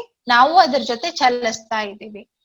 ಆ ಚಲಿಸ್ಬೇಕಾದ್ರೆ ಸಡನ್ ಆಗಿ ಬಸ್ ನಿಂತ ಹೋದ್ರೆ ನಾವು ಹಿಂದಿನ ಸ್ಥಿತಿ ಯಾವ್ದಿತ್ತು? ಚಲನೆಯಲ್ಲಿತ್ತು. ಸೊ ಅದಕ್ಕೆ ನಾವೇನ್ ಮಾಡ್ತೀವಿ? ಮುಂದೆ ಬಾಗ್ತೀವಿ. ಸೊ ಈ ಪ್ರಾಪರ್ಟಿನ ನಾವು ವಿಜ್ಞಾನದಲ್ಲಿ ಏನಂತ ಹೇಳ್ತೀವಿ? ಜಡತ್ವ ಅಂತ ಹೇಳ್ತೀವಿ. ಇದನ್ನ ಇಂಗ್ಲಿಷ್ ಅಲ್ಲಿ ಇನರ್ಷಿಯಾ ಅಂತ ಹೇಳ್ತೀವಿ. Law of inertia. ಇದೇ ನಿಮ್ದು ನ್ಯೂಟನ್ನ ಮೊದಲನೇ ನಿಯಮ. ಅದನ್ನ ನೆಕ್ಸ್ಟ್ ಮತ್ತೆ ನಾನು ಡಿಸ್ಕಸ್ ಮಾಡ್ತೀನಿ. ಇಲ್ಲಿ ಎಲ್ಲರಿಗೂ ಅರ್ಥ ಆಗಿದೆ ಅನ್ಕೋತೀನಿ ಜಡತ್ವ ಅಂದ್ರೆ ಏನು ಅಂತ. ಇಂಪಾರ್ಟೆಂಟ್ ಇದು, ಯಾಕಂದ್ರೆ ಇದು ದಿನನಿತ್ಯ ನಾವು ಅದನ್ನ ಎಕ್ಸ್ಪೀರಿಯನ್ಸ್ ಮಾಡ್ತಾ ಇರ್ತೀವಿ. ಅದು ಯಾಕೆ ಆಗುತ್ತೆ ಅಂತ ನಾವು ಅರ್ಥ ಮಾಡ್ಕೋಬೇಕು. ಹಾಗಿದ್ಮೇಲೆ ಈಗ ಚಲನೆ ಅಂತ ನಾನು ಹೇಳಿದೆ. ಯಾವುದೇ ಒಂದು ವಸ್ತು ಒಂದು ಸ್ಥಳದಿಂದ ಇನ್ನೊಂದು ಸ್ಥಳಕ್ಕೆ, ಒಂದು ಸ್ಥಾನದಿಂದ ಇನ್ನೊಂದು ಸ್ಥಾನಕ್ಕೆ ಹೋಗುವಂತ ಒಂದು ಬದಲಾವಣೆ ಏನಿದೆಯಲ್ಲ, ಹೇಗೆ ಹೋಗುತ್ತೆ? ಅದು ಚಲನೆಯ ಮೂಲಕ ಅದು ತನ್ನ ಚಲನೆಯ ಮೂಲಕ ಅದು ತನ್ನ ಸ್ಥಾನವನ್ನು ಬದಲಾಯಿಸುತ್ತದೆ. ಅದಕ್ಕೆ ಇದನ್ನ ನಾವೇನಂತ ಹೇಳ್ತೀವಿ? ಚಲನೆ ಅಂತ ಹೇಳ್ತೀವಿ. ಸರಿನಾ? ಇನ್ನ ಚಲನೆಯಲ್ಲಿ ಸಾಕಷ್ಟು ವಿಧಗಳಿದಾವೆ. ಮೇನ್ ಆಗಿ ನಮ್ಗೆ 3 ವಿಧಗಳನ್ನ ಆಗಿ ವಿಂಗಡಣೆ ಮಾಡಿದೀವಿ. ಸೊ ಚಲನೆಯ ಮೊದಲ ವಿಂಗಡಣೆ ಏನಂತಂದ್ರೆ ಸರಳ ರೇಖೆಯ ಚಲನೆ. ಅಂದ್ರೆ ಯಾವ ರೀತಿಯಲ್ಲಿ ನಾನು ಚಲನೆಯಲ್ಲಿದ್ದೀನಿ, ಯಾವುದೇ ಒಂದು ವಸ್ತು ಯಾವ ರೀತಿಯಲ್ಲಿ ಚಲನೆ ಆಗ್ತಾ ಇದೆ. ಈಗ ನೀವು ಮೇನ್ ರೋಡ್ ಅಲ್ಲಿ, ಇಲ್ಲೊಂದು ಎಕ್ಸಾಂಪಲ್ ಇದೆ. ಮೇನ್ ರೋಡ್ ಅಲ್ಲಿ ಗಾಡಿಗಳು ಓಡಾಡ್ತಾ ಇರುತ್ತೆ. ನೀವು ಸ್ಟ್ರೇಟ್ ಆಗಿ ಹೋಗ್ತೀರಾ ಅಥವಾ ಈ ತರ ಜಿಗ್ಜಾಗ್ ಪಾತಲ್ಲಿ ಹೋಗ್ತೀರಾ? ಜಿಗ್ಜಾಗ್ ಪಾತಲ್ಲಿ ಹೋದ್ರೆ ಆಕ್ಸಿಡೆಂಟ್ ಆಗ್ಬಿಡತ್ತೆ. ಅದು ನಾವು ಸರಳ ರೇಖೆಯಲ್ಲಿನೇ ಚಲಿಸ್ತಾ ಇರ್ತೀವಿ. ಸೊ ಆ ಒಂದು ಸರಳ ರೇಖೆಯಲ್ಲಿ ಚಲಿಸುವ ಒಂದು ವಿಧಾನವನ್ನ ನಾವೇನಂತ ಹೇಳ್ತೀವಿ? ಸರಳ ರೇಖೀಯ ಚಲನೆ ಅಂತ ಹೇಳ್ತೀವಿ. ಅದೇ ರೀತಿ ಸೈನಿಕರು ಮಾರ್ಚ್ ಫಾಸ್ಟ್ ಮಾಡ್ತಿರ್ತಾರೆ, ಅಥವಾ ನಾವುಗಳೇ ಸ್ಕೂಲಲ್ಲೆಲ್ಲ ಮಾರ್ಚ್ ಫಾಸ್ಟ್ ಮಾಡ್ತಾ ಇದ್ವಿ. ಹೇಗ್ ಮಾಡ್ತಾ ಇದ್ವಿ ಮಾರ್ಚ್ ಫಾಸ್ಟ್? ಸರಳ ರೇಖೆಯಲ್ಲಿನೇ ಹೋಗ್ತಾ ಇದ್ವಿ, ಸ್ಟ್ರೇಟ್ ಆಗಿ ಹೋಗ್ತಾ ಇದ್ವಿ. ಅದಕ್ಕೆ ಇದು ಎಕ್ಸಾಂಪಲ್. ಮಾರ್ಚ್ ಫಾಸ್ಟ್ ಮಾಡೋದು, ಸೈನಿಕರು ಮಾರ್ಚ್ ಫಾಸ್ಟ್ ಮಾಡೋದು, ಇದು ಒಂದು ಕೂಡ ಉದಾಹರಣೆ. ಸರಳ ರೇಖೆಯಲ್ಲಿ ಚಲನೆ ಮಾಡುವುದನ್ನ ನಾವೇನಂತ ಹೇಳ್ತೀವಿ? ಸರಳ ರೇಖೀಯ ಚಲನೆ ಅಂತ ಹೇಳ್ತೀವಿ. ಇಂಗ್ಲಿಷ್ ಅಲ್ಲಿ ಅದಕ್ಕೆ ರೆಕ್ಟಿಲಿನಿಯರ್ ಮೋಷನ್ ಅಂತ ಹೇಳ್ತೀವಿ. ಇನ್ನ ಎರಡನೇ ವಿಧಾನ ಬಂದ್ಬಿಟ್ಟು ಸರ್ಕ್ಯುಲರ್ ಮೋಷನ್, ವೃತ್ತೀಯ ಚಲನೆ. ವೃತ್ತೀಯ ಚಲನೆ ಅಂದ್ರೇನು? ವೃತ್ತಾಕಾರದಲ್ಲಿ ಚಲನೆ ಮಾಡುವಂತದ್ದು. ಒಂದು ಬಿಂದುವನ್ನ ಕೇಂದ್ರವಾಗಿಟ್ಟುಕೊಂಡು ಸಮಾನ ದೂರದಲ್ಲಿ ವಸ್ತುಗಳು ವೃತ್ತಾಕಾರದಲ್ಲಿ ಚಲಿಸುವುದನ್ನ ನಾವು ವೃತ್ತೀಯ ಚಲನೆ ಅಂತ ಹೇಳ್ತೀವಿ. ಸೊ ಅದಕ್ಕೆ ಒಂದ್ ಎಕ್ಸಾಂಪಲ್ ನೋಡ್ರಿ, ಸಮಾನ ದೂರ ಅಂತ ಹೇಳ್ತೀವಿ. ಈಗ ನಮ್ಮ ವೃತ್ತ ಹೇಗ್ ಫಾರ್ಮ್ ಆಗಿರುತ್ತೆ? ಒಂದು ಕಾನ್ಸ್ಟಂಟ್ ಆಗಿ ರೇಡಿಯಸ್ ಅಂತ ಇರುತ್ತೆ. ಆ ರೇಡಿಯಸ್ ಇಂದ ಕಾನ್ಸ್ಟಂಟ್ ಡಿಸ್ಟೆನ್ಸ್ ಅಲ್ಲೇ ಈ ತರ ಸರ್ಕ್ಯುಲರ್ ಆಗಿ ಮೋಷನ್ ಆಗ್ತಾ ಇರುತ್ತೆ, ಸರ್ಕ್ಯುಲರ್ ಆಗಿ ಚಲನೆ ಆಗ್ತಾ ಇರುತ್ತೆ. ಈಗ ಇಲ್ಲಿ ಒಂದು ಹುಡುಗಂದ ಎಕ್ಸಾಂಪಲ್ ಇದೆ. ಏನು? ಮುಂದೆ ಒಂದು ಕಲ್ಲನ್ನ ಕಟ್ಟಿಬಿಟ್ಟು ಒಂದು ಬೆರಳನ್ನ ಸೆಂಟರ್ ಆಗಿಟ್ಕೊಂಡು ಈ ತರ ತಿರುಗಿಸ್ತಾ ಇರೋದು. ಸೊ ಏನಾಗುತ್ತಲ್ಲಿ? ಇಲ್ಲಿ ವೃತ್ತಾಕಾರದಲ್ಲಿ ಅದು ಚಲಿಸ್ತಾ ಇರುತ್ತೆ. ಇದನ್ನ ಏನಂತ ಹೇಳ್ತೀವಿ? ವೃತ್ತೀಯ ಚಲನೆ ಅಂತ ಹೇಳ್ತೀವಿ. ಈಗ ಭೂಮಿ ಕೂಡ ಸೂರ್ಯನ ಸುತ್ತಲೂ ಸುತ್ತುತ್ತಾ ಇದೆ. ಸೊ ಅದನ್ನ ನಾವೇನಂತ ಹೇಳ್ತೀವಿ? ವೃತ್ತೀಯ ಚಲನೆ. ಈಗ ನಮ್ ಗಡಿಯಾರಗಳು ಅಂದ್ರೆ ಎಲ್ಲರ ಮನೆಯಲ್ಲೂ ಇದೇ ತರ ಗಡಿಯಾರ ಇರುತ್ತೆ ಅಂತಲ್ಲ, ಆದ್ರೆ ಮುಳ್ಳು ಮಾತ್ರ ತಿರ್ಗೋದು ಶೇಪ್ ಬೇರೆ ಇರಬಹುದು. ನಿಮ್ ಮನೆಗಳಲ್ಲಿ ಸ್ಕ್ವೇರ್ ಇರ್ಬೋದು, ರೆಕ್ಟಾಂಗಲ್ ಇರ್ಬೋದು, ಆದ್ರೆ ಈ ಗಡಿಯಾರದ ಮುಳ್ಳುಗಳು ತಿರುಗುವ ರೀತಿ ಏನದೆಯಲ್ಲ, ಅದು ವೃತ್ತೀಯ ಚಲನೆ ಅಂತ ಹೇಳ್ತೀವಿ. ಸರಿನಾ? ಆದ್ರೆ ಈ ವೃತ್ತೀಯ ಚಲನೆಯಲ್ಲಿ ನಾವು ದಿನನಿತ್ಯ ಜೀವನದಲ್ಲಿ ಇನ್ನು ಬೇರೆ ಬೇರೆ ಉದಾಹರಣೆಗಳನ್ನ ನೋಡ್ತೀವಿ ನಾವು. ಈಗ ನೋಡ್ರಿ, ಒಂದು ರನ್ನಿಂಗ್ ರೇಸ್ ಪಾತ್ ಏನಾದ್ರೂ ಇದ್ರೆ, ಈ ಒಂದ್ ವೇಳೆ ಇಲ್ಲಿ ರನ್ನಿಂಗ್ ರೇಸ್ ಒಂದು 400 ಮೀಟರ್ ರನ್ನಿಂಗ್ ಟ್ರ್ಯಾಕ್ ಇದೆ ಅಂತ ಅನ್ಕೊಳ್ರಿ. ಈಗ ಯಾರೋ ಒಬ್ಬ ಓಟಗಾರ ಓಡ್ತಾ ಇರ್ತಾನೆ. ಸೊ ಓಡ್ಬೇಕಾದ್ರೆ ಅವನ ದೇಹ ಯಾವ ಕಡೆ ವಾರೆ ಆಗಿರುತ್ತೆ? ಈ ತರ ಟರ್ನ್ ಆಗ್ಬೇಕಾದ್ರೆ ಮಧ್ಯದ ಕಡೆ ಏನಾಗಿರುತ್ತೆ? ಆ ಕಾಯ ಆ ಕೇಂದ್ರ ಪ್ರೇರೇಪಿತವಾಗಿರುತ್ತೆ. ಆಯ್ತಾ? ಈ ಕಾರ್ ರೇಸಿಂಗ್ ಅಲ್ಲಿ ಏನಾಗುತ್ತೆ? ಕಾರ್ ರೇಸಿಂಗ್ ಅಲ್ಲೂ ಅಷ್ಟೇ, ಈ ತರ ಟರ್ನ್ ಆಗ್ಬೇಕಾದ್ರೆ ಆ ಟ್ರ್ಯಾಕ್ ಅಲ್ಲಿ ಅದು ಸೆಂಟರ್ ಪಾಯಿಂಟ್ ಕಡೆ ಅಟ್ರಾಕ್ಟ್ ಆಗ್ತಾ ಇರುತ್ತೆ. ಸೊ ಇದೇ ರೀತಿ ಈಗ ನೀವು ಗಾಡಿ ಮೇಲೆ ಹೋಗ್ಬೇಕಾದ್ರೆ ಈ ತರ ಬಲಗಡೆ ನಾವು ತಿರ್ಗಿಸ್ಬೇಕು ಅಂತಂದ್ರೆ ನಮ್ಮ ದೇಹ ಕೂಡ ಆ ಕಡೆನೆ ವಾರೆ ಆಗಿರುತ್ತೆ. ಅದೇ ರೀತಿ ನಾವು ಎಡಗಡೆ ತಿರುಗಿಸ್ಬೇಕು ಅಂತಂದ್ರೆ ನಮ್ ಬಾಡಿ ಕೂಡ ಆ ಕಡೆನೆ ಮೂವ್ಮೆಂಟ್ ಆಗಿರುತ್ತೆ. ಯಾಕೆ? ಇದಕ್ಕೆಲ್ಲ ರೀಸನ್ ಏನು ಅಂತ ಅಂದ್ರೆ, ಸೊ ಅವಾಗ ಆ ಏನಾದ್ರೂ ಟರ್ನಿಂಗ್ ಅಂತಂದ್ರೆ ಈ ತರ ನಮ್ಮ ಕರ್ವ್ ತರ ಬರುತ್ತೆ. ಸೊ ಅವಾಗ ನಾವು ಮೂವ್ಮೆಂಟ್ ಆಗೋದು, ನಮ್ ಬಾಡಿ ಮೂವ್ಮೆಂಟ್ ಆಗೋದು ಕೂಡ ಆ ಕಡೆನೆ ಇರುತ್ತೆ. ಯಾಕಂತ ಅಂದ್ರೆ ಅದು ಆ ವೃತ್ತದ ಕೇಂದ್ರ ಪ್ರೇರೇಪಿತವಾಗಿ ಅದರ ಮಧ್ಯದ ಪಾಯಿಂಟ್ ಕಡೆ ಅಟ್ರಾಕ್ಟ್ ಆಗ್ತಾ ಇರ್ತೀವಿ ನಾವು. ಸೊ ಹೇಗೆ ಅಂತ ಅಂದ್ರೆ, ಈಗ ನೋಡ್ರಿ, ಯಾವುದೇ ಒಂದು ವಸ್ತು ಇಲ್ಲಿ ಚಲಿಸ್ತಾ ಇರುತ್ತೆ, ಇಲ್ಲಿ ಅದ್ರದ್ದು ಪಾಯಿಂಟ್ ಆಫ್ ಕಂಟ್ರೋಲ್ ಇರುತ್ತೆ. ಸೊ ಡೈರೆಕ್ಷನ್ ಚೇಂಜ್ ಆಗುತ್ತೆ, ಬಟ್ ಪಾಯಿಂಟ್ ಆಫ್ ಕಂಟ್ರೋಲ್ ಇನ್ನು ಇಲ್ಲೇ ಇದೆ. ಇದೇ ರೀತಿ ಡೈರೆಕ್ಷನ್ ಚೇಂಜ್ ಆಗುತ್ತೆ, ಬಟ್ ಪಾಯಿಂಟ್ ಆಫ್ ಕಂಟ್ರೋಲ್ ಇಲ್ಲಿದೆ ನೋಡಿ, ಈ ತರ. ಬಟ್ ಇದ್ರದ್ದು ಏನಾಗ್ತಾ ಇದೆ? ಪಾಯಿಂಟ್ ಆಫ್ ಕಂಟ್ರೋಲ್ ಸೆಂಟ್ರಲ್ ಇದೆ. ಸೊ ಈ ರೀತಿ ಇರುವಂತದ್ದಕ್ಕೆ ನಾವೇನಂತ ಹೇಳ್ತೀವಿ? ಕೇಂದ್ರಾಭಿಮುಖ ಬಲ ಅಂತ ಹೇಳ್ತೀವಿ. ಸೊ ಇದಕ್ಕೆ ಇನ್ನೂ ಒಂದಷ್ಟು ಉದಾಹರಣೆ ಅಂತ ಅಂದ್ರೆ, ನೀವು ರೈಲ್ವೆ ಟ್ರ್ಯಾಕ್ ಅನ್ನ ನೋಡಿದ್ರೆ, ರೈಲ್ವೆ ಟ್ರ್ಯಾಕು ಟರ್ನಿಂಗ್ ಎಲ್ಲಿ ಇರುತ್ತಲ್ವಾ, ಆ ಟರ್ನಿಂಗ್ ಆಗ್ಬೇಕಾದ್ರೆ ನಿಮ್ದು ಟ್ರ್ಯಾಕ್ ಅಲ್ಲಿ ಒಂದು ಟ್ರ್ಯಾಕ್ ಈ ಕಡೆ ನೀವು ಟರ್ನ್ ಆಗ್ಬೇಕಾದ್ರೆ ಈ ಒಂದು ಟ್ರ್ಯಾಕ್ ಎತ್ತರ ಸ್ವಲ್ಪ ಇದಕ್ಕಿನ್ನ ಇದು ಹೈಟ್ ಇರುತ್ತೆ. ಯಾಕೆ ಅಂತ ಅಂದ್ರೆ ಅದನ್ನ ಬ್ಯಾಲೆನ್ಸ್ ಮಾಡಕ್ಕೆ. ಸರಿನಾ? ಸೊ ಇದು ಎಲ್ಲ ರೀಸನ್ಸ್ ನಾವು ಅಬ್ಸರ್ವ್ ಮಾಡ್ಬೇಕು. ಈ ಅಪ್ಲೈಡ್ ವಿಜ್ಞಾನ ಕಾನ್ಸೆಪ್ಟ್ಸ್ ಅನ್ನೇ ನಿಮ್ಗೆ ಅವರು ಉದಾಹರಣೆಗಳನ್ನಾಗಿ ಕೊಟ್ಟು ಕ್ವೆಶ್ಚನ್ ಪೇಪರ್ ಅಲ್ಲಿ ಕೇಳಿರ್ತಾರೆ. ಹಾ, ಈ ರಾಜುಬಾಯಿ ಏನೋ ಮಾಡಿದಾರಂತ, ಪಾರ್ಟಿ ಇದೆ ಅಂತ, ಹೋಗೋಣ? ಯಾರು ಮಾತಾಡ್ತಾ ಇರೋದು? ಓಕೆ, ಏನೋ ಡಿಸ್ಟರ್ಬೆನ್ಸ್, ಮ್ಯೂಟ್ ಮಾಡ್ಕೊಳ್ಳಿ. ಈಗ ಕೇಂದ್ರಾಭಿಮುಖ ಬಲ ಅಂತ ಹೇಳ್ತೀವಿ, ಇದೆಲ್ಲ ಉದಾಹರಣೆಗಳು. ಅದೇ ರೀತಿ ಕೇಂದ್ರಾಪಗಾಮಿ ಬಲ ಅಂತ ಅಂದ್ರೆ, ಮ್ಯೂಟ್ ಮಾಡ್ಕೊಳ್ತೀರಾ? ಡಿಸ್ಟರ್ಬ್ ಮಾಡ್ಬೇಡಿ. ಕೇಂದ್ರಾಪಗಾಮಿ ಬಲ ಅಂತ ಅಂದ್ರೆ, ಈಗ ವಾಷಿಂಗ್ ಮೆಷಿನ್ ಅಲ್ಲಿ ಹೇಗಿರುತ್ತೆ? ನೀವು ಒಳಗಡೆ ಅದನ್ನ ಮೆಕ್ಯಾನಿಸಮ್ ಅನ್ನ ಅಬ್ಸರ್ವ್ ಮಾಡಿದ್ರೆ, ನೀವು ಫ್ರಂಟ್ ಲೋಡ್ ಇದ್ರೆ ವಾಷಿಂಗ್ ಮೆಷಿನ್ ಅಲ್ಲಿ ನಿಮ್ಗೆ ಗೊತ್ತಾಗುತ್ತೆ, ಈ ತರ ಹೊರಗಡೆ ಈ ತರ ಟರ್ನಿಂಗ್ ಆಗ್ತಾ ಇರುತ್ತೆ.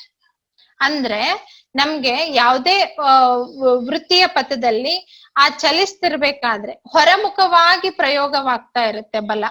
ಸೊ ಅದಕ್ಕೆ ನಾವೇನಂತ ಹೇಳ್ತೀವಿ, ಕೇಂದ್ರಾಪಗಾಮಿ ಬಲ ಅಂತ ಹೇಳ್ತೀವಿ. ಸೊ ಈಗ ನಮ್ಗೆ ಚಲನೆಯಲ್ಲಿ 3 ವಿಧಗಳು ಇದಾವೆ. ಸೊ ಫಸ್ಟ್ನೇ ವಿಧ ನಾವು ಸರಳ ರೇಖೀಯ ವಿಧ ಅಂತ ಹೇಳಿದ್ವಿ. ಎರಡನೇದು ವೃತ್ತಾಕಾರದ ಚಲನೆ. ಆ ವೃತ್ತಾಕಾರದ ಚಲನೆಯಲ್ಲಿ ನಿಮಗೆ ಗಾಮಿ ಬಲ, 2 ಇಂಪಾರ್ಟೆಂಟ್ ಬಲಗಳ ಬಗ್ಗೆ ನಾವು ಮಾತಾಡ್ಬೇಕು. ಇನ್ನ ನೆಕ್ಸ್ಟ್ ಬರೋದು ಪೆಂಡುಲಮ್. ನೀವೆಲ್ಲ ಸ್ಕೂಲ್ ಡೇಸ್ ಇಂದನೂ ಪೆಂಡುಲಂ ಬಗ್ಗೆ ನೋಡಿರ್ತೀರಾ. ಇದನ್ನ ಆವರ್ತಕ ಚಲನೆ ಅಂತ ಹೇಳ್ತೀವಿ. ಆವರ್ತಕ ಚಲನೆ ಅಂದ್ರೆ ಏನು? ಈಗ ನಾವು ಉಯ್ಯಾಲೆ ಆಡ್ಬೇಕಾದ್ರೆ ಏನ್ ಮಾಡ್ತೀವಿ, ಒಂದು ಪಾಯಿಂಟಿಗೆ ಇಲ್ಲಿಗೆ ಬರುತ್ತೆ, ಮತ್ತೆ ವಾಪಸ್ ಹಿಂದಕ್ಕೆ ಹೋಗುತ್ತೆ, ಮತ್ತೆ ವಾಪಸ್ ಇಲ್ಲಿಗೆ ಬರುತ್ತೆ, ಮತ್ತೆ ವಾಪಸ್ ಇಲ್ಲಿಗೆ ಹೋಗುತ್ತೆ, ಮತ್ತೆ ವಾಪಸ್ ಇಲ್ಲಿಗೆ ಬರುತ್ತೆ. ಅಂದ್ರೆ ಆ ಚಲನೆ ಹೇಗಿರುತ್ತೆ ಅಂದ್ರೆ ಅದನ್ನೇ ಪುನರಾವರ್ತಿಸ್ತಿರ್ತೈತೆ. ಓಕೆ, ಸೊ ಸ್ವಲ್ಪ ಸಮಯದ ನಂತರ ಮತ್ತೆ ಅದು ಅದೇ ಪಾಯಿಂಟಿಗೆ ಬರೋದು, ಮತ್ತೆ ವಾಪಸ್ ಹೋಗೋದು. ಇಂಥ ಒಂದು ಚಲನೆಯನ್ನ ನಾವೇನಂತ ಹೇಳ್ತೀವಿ, ಆವರ್ತಕ ಚಲನೆ ಅಂತ ಹೇಳ್ತೀವಿ. ಸೊ ಇದು 3 ಚಲನೆಯ ವಿಧಗಳು. ಇದಲ್ದೆ ಈಗ ಚಲನೆ ಅಂತ ನಾವು ಮಾತಾಡಿದ್ವಿ. ಹಾಗಿದ್ರೆ ಚಲನೆ ಆಗ್ತಾ ಇರ್ಬೇಕಾದ್ರೆ ನಾವ್ ಅದನ್ನ ಅಳತೆ ಮಾಡ್ಬೇಕು ತಾನೆ. ಎಷ್ಟು ದೂರ ಹೋಯ್ತು, ಏನು ಆ ಅಳತೆ ಮಾನಗಳು, ಏನು ಏಕಮಾನಗಳು, ಆಮೇಲೆ ಕಾಲ ಎಷ್ಟು ತಗೋತು, ಟೈಮ್. ಈಗ ನಾವು ಮೋಷನ್ ಅಂತ ಹೇಳ್ತೀವಿ, ಚಲನೆ ಅಂದ್ರೆ ಮೋಷನ್. ಈಗ ಚಲಿಸ್ತಾ ಚಲಿಸ್ತಾ ಎಷ್ಟು ದೂರ ಹೋಯ್ತು, ಅಥವಾ ಚಲಿಸ್ತಾ ಅದು ಎಷ್ಟು ಕಾಲಾವಕಾಶವನ್ನ ತೆಗೆದುಕೊಂತು, ಅದನ್ನೆಲ್ಲ ನಾವು ನೋಡ್ಬೇಕಾಗತ್ತೆ. ಸೊ ಹಾಗಿದ್ಮೇಲೆ ನಮ್ಗೆ ಮೊದ್ಲು ಅಳತೆ ಅನ್ನೋದು ಡೈರೆಕ್ಟ್ ಆಗಿ ನಮ್ಗೆ ಈ ಮೀಟರು ಸೆಂಟಿಮೀಟರ್ ಅನ್ನುವಂತ ಸ್ಟ್ಯಾಂಡರ್ಡ್ ಬಂತ ಇಲ್ಲ. ಮೊದ್ಲು ಏನ್ ಮಾಡ್ತಾ ಇದ್ರು, ಅಳತೆಯನ್ನ ಮಾಪನ ಮಾಡಿ ನೋಡ್ಲಿಕ್ಕೆ ಅಂತ ಏನೋ ಒಂದು ರೆಫರೆನ್ಸ್ಗೆ ಇಟ್ಕೊಳ್ತಾ ಇದ್ರು. ಏನು, ಈಗ ನಿಮ್ಗೆ ಗಿಣ್ಣಿ ದಾಂಡು ಅಂತ ಹೇಳ್ತೀವಿ, ಅಥವಾ ಕೆಲವೊಂದ್ ಕಡೆ ಚಿನ್ನಿ ದಾಂಡು ಅಂತ ಹೇಳ್ತಾರೆ. ಸೊ ಇದು ಚಿನ್ನಿ ದಾಂಡು ಎಷ್ಟು ಅಗಲ ಇದೆ, ಈ ಟೇಬಲ್ ನ ಮೆಜರ್ ಮಾಡ್ಬೇಕು ಅಂತ ಅನ್ಕೊಳ್ರಿ. ನಾವ್ ಯಾವ್ಯಾವ ವಿಧದಿಂದ ಹಳೆ ಕಾಲದಲ್ಲಿ ಮೆಜರ್ಮೆಂಟ್ ಮಾಡ್ತಾ ಇದ್ವಿ ಅಂತ ಅಂದ್ರೆ, ಓಕೆ, ಒಂದು ಚಿನ್ನಿ ದಾಂಡು ಇಟ್ರೆ ಓಕೆ ಇಷ್ಟು ಚಿನ್ನಿ ಇದಾವೆ, ಇಷ್ಟು ದಾಂಡ್ಗಳಿದಾವೆ ಅಂತ ನಾವು ಮೆಜರ್ ಮಾಡ್ತಾ ಇದ್ವಿ. ಅಥವಾ ದಾರವನ್ನ ತಗೊಂಡು ಈ ಮೇಜು ಈ ದಾರದಷ್ಟು ಉದ್ದ ಇದೆ ಅಂತ ಹೇಳ್ತಾ ಇದ್ವಿ. ಅಥವಾ ನಾವು ಕೈಯಿಂದ ಗೇಣುಗಳನ್ನ ಹಾಕ್ತಾ ಇದ್ವಿ. ಅದನ್ನ 3 ಈ ಚಿತ್ರದಲ್ಲಿ ತೋರಿಸಿದೀನಿ. ಏನಂದ್ರೆ ಇದು ನಮ್ದು ಹಳೆ ಪದ್ಧತಿ. ನಾವು ಮೊದ್ಲು ಯಾವುದೇ ಒಂದು ಸ್ಟ್ಯಾಂಡರ್ಡ್, ಇಂಟರ್ನ್ಯಾಷನಲ್ ಸ್ಟ್ಯಾಂಡರ್ಡ್ ಏಕಮಾನಗಳು ಇಲ್ಲದೆ ಇರುವಾಗ ನಾವು ಈ ರೀತಿಯಾಗಿ ಅದನ್ನ ಅಳತೆ ಮಾಡ್ತಾ ಇದ್ವಿ. ಹಾಗಿದ್ಮೇಲೆ ನಮಗೆ ಅಳತೆ ಒಂದು ಏಕಮಾನ ಅಂದ್ರೆ ಯೂನಿಟ್ ಅಂತ ಏನ್ ಹೇಳ್ತೀವಿ, ಅದನ್ನ ಯಾವುದೇ ಒಂದು ರೆಫರೆನ್ಸ್ ಅನ್ನ ಇಟ್ಕೋಬೇಕು. ನಾವು ಗೊತ್ತಿರುವಂತ ಒಂದು ಪ್ರಮಾಣವನ್ನ ಇಟ್ಕೊಂಡು ಅದ್ರ ರೆಫರೆನ್ಸ್ ಇಟ್ಕೊಂಡು ನಾವು ಅಳತೆ ಮಾಡ್ಕೊಂಡು ಹೋದಾಗ ನಮಗ್ ಗೊತ್ತಾಗತ್ತೆ. ಸೊ ಹಾಗಾಗಿ ಈ ರೀತಿಯಾಗಿ ನಮ್ಗೆ ಮೊಳ ಇತ್ತು, ಅಡಿ, ಈಗೂ ಕೂಡ ನಾವು ಅಡಿ ಅಂತ ಹೇಳ್ತೀವಿ. ಎಷ್ಟು ಅಡಿ ಎತ್ತರ ಇದೆ, ಅಥವಾ ಎಷ್ಟು ಗಜ, ಅಂಗುಲ, ಮುಷ್ಟಿ, ಇದೆಲ್ಲ ನಮ್ದು ಹಳೆ ಅಳತೆ ಮಾಡುವಂತ ವಿಧಾನಗಳು. ಆದ್ರೆ ನಾವೇನ್ ಮಾಡಿದ್ವಿ, ವಿಜ್ಞಾನಿಗಳು ಏನ್ ಮಾಡಿದ್ರು, ಸ್ಟ್ಯಾಂಡರ್ಡ್ ಆಗಿ ಎಲ್ಲಾ ಕಡೆ ಅಂದ್ರೆ ಇಡೀ ವಿಶ್ವದ ಅಂದ್ರೆ ಥ್ರೂ ಔಟ್ ದ ವರ್ಲ್ಡ್, ವಿಶ್ವದಾದ್ಯಂತ ಒಂದು ಸ್ಟ್ಯಾಂಡರ್ಡ್ ಅಳತೆ ಮಾನಗಳು ಇರಬೇಕು ಅನ್ನೋ ಒಂದ್ ದೃಷ್ಟಿಗೆ ಅವರು ಒಂದು ಅಂಡರ್ಸ್ಟ್ಯಾಂಡಿಂಗ್ ಗೆ ಬಂದ್ಬಿಟ್ಟು ಏನ್ ಮಾಡಿದ್ರು, ಒಂದು ಅಂತಾರಾಷ್ಟ್ರೀಯ ಏಕಮಾನ ಪದ್ಧತಿ ಅಂತ ತಗೊಂಡ್ ಬಂದ್ರು. ಸೊ ಅದನ್ನ ನಾವೇನಂತ ಹೇಳ್ತೀವಿ, ಇಂಟರ್ನ್ಯಾಷನಲ್ ಸಿಸ್ಟಮ್ ಆಫ್ ಯೂನಿಟ್ಸ್ ಅಂತ ಹೇಳ್ತೀವಿ, ಅಥವಾ SI ಯೂನಿಟ್ಸ್ ಅಂತ ಹೇಳ್ತೀವಿ ಶಾರ್ಟ್ ಅಲ್ಲಿ. ಸೊ ಈಗ ನಾವು ಮೀಟರ್ಸ್ ಅಂತ ಏನ್ ಹೇಳ್ತೀವಿ, ಸೆಂಟಿಮೀಟರ್ಸ್ ಅಂತ ಏನ್ ಹೇಳ್ತೀವಿ, ಕಿಲೋಮೀಟರ್ಸ್ ಅಂತ ಹೇಳ್ತೀವಿ, ಅಥವಾ ಗ್ರಾಮ್ಸ್, KG, ಟನ್, ಇವುಗಳೆಲ್ಲ ಏನು ಅಂತಾರಾಷ್ಟ್ರೀಯ ಮಟ್ಟದಲ್ಲಿ ಒಂದು ಸ್ಟ್ಯಾಂಡರ್ಡ್ ಆಗಿ ಒಂದು ಏಕಮಾನ ಪದ್ಧತಿಯಲ್ಲಿ ಲಿಸ್ಟ್ ಮಾಡಿರುವಂತ ರೆಫರೆನ್ಸಸ್. ಈಗ 1 kg ಭಾರತದಲ್ಲಿ ಇರುವಂತ 1 kgನೇ ಅಮೆರಿಕದಲ್ಲೂ ಇರುತ್ತೆ. ಅಂದ್ರೆ ಅಂತಾರಾಷ್ಟ್ರೀಯ ಮಟ್ಟದಲ್ಲೆಲ್ಲ ಇದು ಏಕಮಾನ ಪದ್ಧತಿಯನ್ನ ಒಂದು ಸ್ಟ್ಯಾಂಡರ್ಡ್ ಆಗಿ ನಾವು ಯೂಸ್ ಮಾಡ್ಕೊಂತ ಇದೀವಿ. ಸೊ ಹಂಗಿದ್ಮೇಲೆ ಕೆಲವೊಂದು SI ಯೂನಿಟ್ಸ್ ನ ನಮಗ್ ಗೊತ್ತಿರ್ಬೇಕು. ಯಾಕಂದ್ರೆ ನಿಮ್ ಕ್ವೆಶನ್ ಪೇಪರ್ ಅಲ್ಲೂ ಕೂಡ ಈ ಕ್ವೆಶನ್ ಬಂದಿದೆ, ಟೆಂಪರೇಚರ್, ಉಷ್ಣದ ಏಕಮಾನ ಯಾವುದು ಅಂತ ಒಂದು ಕ್ವೆಶನ್ ಇದೆ ಹಳೆ ಕ್ವೆಶನ್ ಪೇಪರ್ ಅಲ್ಲಿ. ಸೊ ಲೆಂತ್ ಅಂತ ಅಂದ್ರೆ ಉದ್ದ, ಮೀಟರ್, ಕಾಲ, ಸೆಕೆಂಡ್, ಸಬ್ಸ್ಟೆನ್ಸ್, ನಿಮ್ಗೆ ಕೆಮಿಸ್ಟ್ರಿ ರಸಾಯನಶಾಸ್ತ್ರದಲ್ಲಿ ಬರುತ್ತೆ, ಮೋಲ್ ಅಂತ ಹೇಳ್ತೀವಿ. ಕರೆಂಟ್ ಅನ್ನ ಏಕಮಾನ ಯಾವುದು? ಆಂಪಿಯರ್. ನೋಡಿ ಎ ಅಂತ ಇದೆ, ಆಂಪಿಯರ್ ನೊಟೇಶನ್. ಅದೇ ರೀತಿ ಉಷ್ಣ ಕೆಲ್ವಿನ್, ಇಂಟೆನ್ಸಿಟಿ ಅದನ್ನ ಕ್ಯಾಂಡೆಲಾ ಅಂತ ಹೇಳ್ತೀವಿ, ಸಿಡಿ. ಆಮೇಲೆ ಮಾಸ್ ಅಂದ್ರೆ ರಾಶಿ, ಅದನ್ನ ಕೆಜಿ ಅಂತ ಹೇಳ್ತೀವಿ. ಈ ರೀತಿಯಾಗಿ ಇದು ಸ್ಟ್ಯಾಂಡರ್ಡ್ SI ಯೂನಿಟ್ಸ್. ಇದೇ ರೀತಿ ಈಗ ನಿಮ್ಗೆ ಬಲ ಅಂತಂದ್ರೆ ಏನು? ಬಲದ್ದು SI ಯೂನಿಟ್ ಏನು? ನ್ಯೂಟನ್ ಅಂತ ಹೇಳ್ತೀವಿ. ಆಮೇಲೆ ಒಂದ್ ಅರ್ಥ ಮಾಡ್ಕೊಳ್ರಿ, ನಾವು ಇನ್ನೂ ಕೆಲವೊಂದು ತಪ್ಪುಗಳನ್ನ ಮಾಡ್ತೀವಿ. ಏನು ಅಂದ್ರೆ, ಈಗ 1 ಮೀಟರ್ ಮತ್ತೆ 5 ಮೀಟರ್ ಅಂತಾನೆ ಬರಿಬೇಕು. ಇದು ಏಕವಚನದಲ್ಲಿನೇ ಬರಿಬೇಕು ನಾವ್ ಯಾವಾಗ್ಲೂ. ಈಗ ನಾವು ಬಹುವಚನ ಅಂತಂದ್ರೆ ಯಾವ ರೀತಿ ಹೇಳ್ತೀವಿ? ಒಂದಕ್ಕಿನ್ನ ಹೆಚ್ಚಿರುವಂತದನ್ನ ನಾವು ಬಹುವಚನದಲ್ಲಿ ಬರಿತೀವಿ. ಈಗ 5 ಮೀಟರ್ ಅಂದ ತಕ್ಷಣ ನಾವು 5 ಮೀಟರ್ಸ್ ಅಂತ ಬರಿಬಾರ್ದು, ಇದು ತಪ್ಪಾಗತ್ತೆ. ಸರಿನಾ? ಯಾವಾಗೂ ನಮ್ಮ ಏಕಮಾನವನ್ನ ನಾವು ಏಕವಚನದಲ್ಲಿನೇ ಬರಿಬೇಕು. ಈಗ 5 kg ಅಂತ ಬರಿಬೇಕು. ನಾವು ಬಹಳ ತಪ್ಪುಗಳನ್ನ ಮಾಡ್ತೀವಿ, ಅದು ನಮ್ಗೆ ಗೊತ್ತಿರಲ್ಲ. kgs ಅಂತ ಬರಿಬಾರ್ದು. ಸರಿನಾ? ಸೊ ಇದು SI ಯೂನಿಟ್ಗಳ ಪಟ್ಟಿ. ಹಾಗಿದ್ಮೇಲೆ ಈಗ ನೋಡ್ರಿ, ಪದೇ ಪದೇ ಒಂದು ವಸ್ತು ಒಂದು ಜಾಗದಿಂದ ಇನ್ನೊಂದು ಜಾಗಕ್ಕೆ ಹೋಗ್ಬೇಕಾದ್ರೆ, ಅಥವಾ ಸ್ಥಾನ ಪಲ್ಲಟ ಆಯ್ತು ಅನ್ಕೊಳ್ರಿ, ಒಂದು ಚಲನೆಯಲ್ಲಿ ಇರ್ಬೇಕಾದ್ರೆ, ಈಗ ಸರಳ ರೇಖಾಗತವಾಗಿ ಚಲಿಸ್ತಾ ಅದ್ರದ್ದು ಜವ ಅಂದ್ರೆ ಈಗ ನಿಮಗ್ ಗೊತ್ತು ಸ್ಪೀಡ್, ಅದ್ರದ್ದು ಜವ ನಿರಂತರವಾಗಿ ಬದಲಾವಣೆ ಆಗ್ತಾ ಇದ್ರೆ ಅದನ್ನ ನಾವು ಯಾವ ರೀತಿ ಅಂತ ಚಲನೆ ಅಂತ ಹೇಳ್ತೀವಿ ಅಂದ್ರೆ ಏಕರೂಪವಲ್ಲದ ಚಲನೆ. ಅಂದ್ರೆ ಅದ್ರ ಜವ ಒಂದೇ ರೀತಿಯಾಗಿಲ್ಲ, ನಿರಂತರವಾಗಿ ಸರಳ ರೇಖಾಗತವಾಗಿ ಚಲಿಸ್ತಾ ಇಲ್ಲ ಅದು. ಸೊ ಅಂತದಕ್ಕೆ ನಾವೇನಂತ ಹೇಳ್ತೀವಿ? ಏಕರೂಪವಲ್ಲದ ಚಲನೆ ಅಂತ ಹೇಳ್ತೀವಿ. ಒಂದು ವೇಳೆ ಅದರದ್ದು ಜವ ಸ್ಥಿರವಾಗಿ ಒಂದೇ ಸ್ಪೀಡ್ ಅಲ್ಲಿ ಹೋಗ್ತಾ ಇದ್ರೆ ಅದನ್ನ ನಾವೇನಂತ ಹೇಳ್ತೀವಿ? ಏಕರೂಪದ ಚಲನೆ, ಅಥವಾ ಇಂಗ್ಲಿಷ್ ಅಲ್ಲಿ ಯೂನಿಫಾರ್ಮ್ ಮೋಷನ್ ಅಂತ ಹೇಳ್ತೀವಿ. ಹಾಗಿದ್ಮೇಲೆ ಈಗ ನಾನು ಹೇಳಿದೆ ಜಡತ್ವ ಅಂದ್ರೆ ಏನು ಅಂತ ಹೇಳಿದೆ. ಜಡತ್ವ ಅಂದ್ರೆ ಯಾವುದೇ ಒಂದು ಕಾಯ ಅದ್ರದ್ದು ಸ್ಥಿತಿ ಹೇಗಿರುತ್ತೋ ಅದೇ ಸ್ಥಿತಿಯಲ್ಲಿ ಇರೋದಕ್ಕೆ ಮುಂದುವರಿಸುತ್ತೆ, ಅದನ್ನ ನಾವು ಜಡತ್ವ ಅಂತ ಹೇಳ್ತೀವಿ. ಇದಕ್ ಒಂದು ಎಕ್ಸಾಂಪಲ್, ನಾನು ಬಸ್ ಅಲ್ಲಿ ನಿಂತ್ಕೊಂಡಾಗ ನೀವು ಮೇಲ್ಗಡೆ ಇದನ್ನ ಹಿಡ್ಕೊಂಡು ನಿಂತಿರ್ತೀರಾ, ಬಸ್ ಬ್ರೇಕ್ ಹಾಕಿದ ತಕ್ಷಣ, ಡ್ರೈವರ್ ಬ್ರೇಕ್ ಹಾಕಿದ ತಕ್ಷಣ ಏನ್ ಮಾಡ್ತೀವಿ? ಈ ತರ ಮುಂದೆ ಹೋಗ್ತೀವಿ. ಅಥವಾ ಬಸ್ಸೇ ಶುರು ಆಗಿಲ್ಲ, ನಾವ್ ಇನ್ನು ನಿಂತ್ಕೊಂಡಿದೀವಿ, ಸಡನ್ ಆಗಿ ಡ್ರೈವರ್ ಶುರು ಮಾಡಿದಾಗ ನಾವ್ ಏನ್ ಮಾಡ್ತೀವಿ? ಈ ತರ ಹಿಂದೆ ಹೋಗ್ತೀವಿ. ಇದಕ್ಕೆ ಕಾರಣ ಏನು ಅಂದ್ರೆ ಜಡತ್ವ.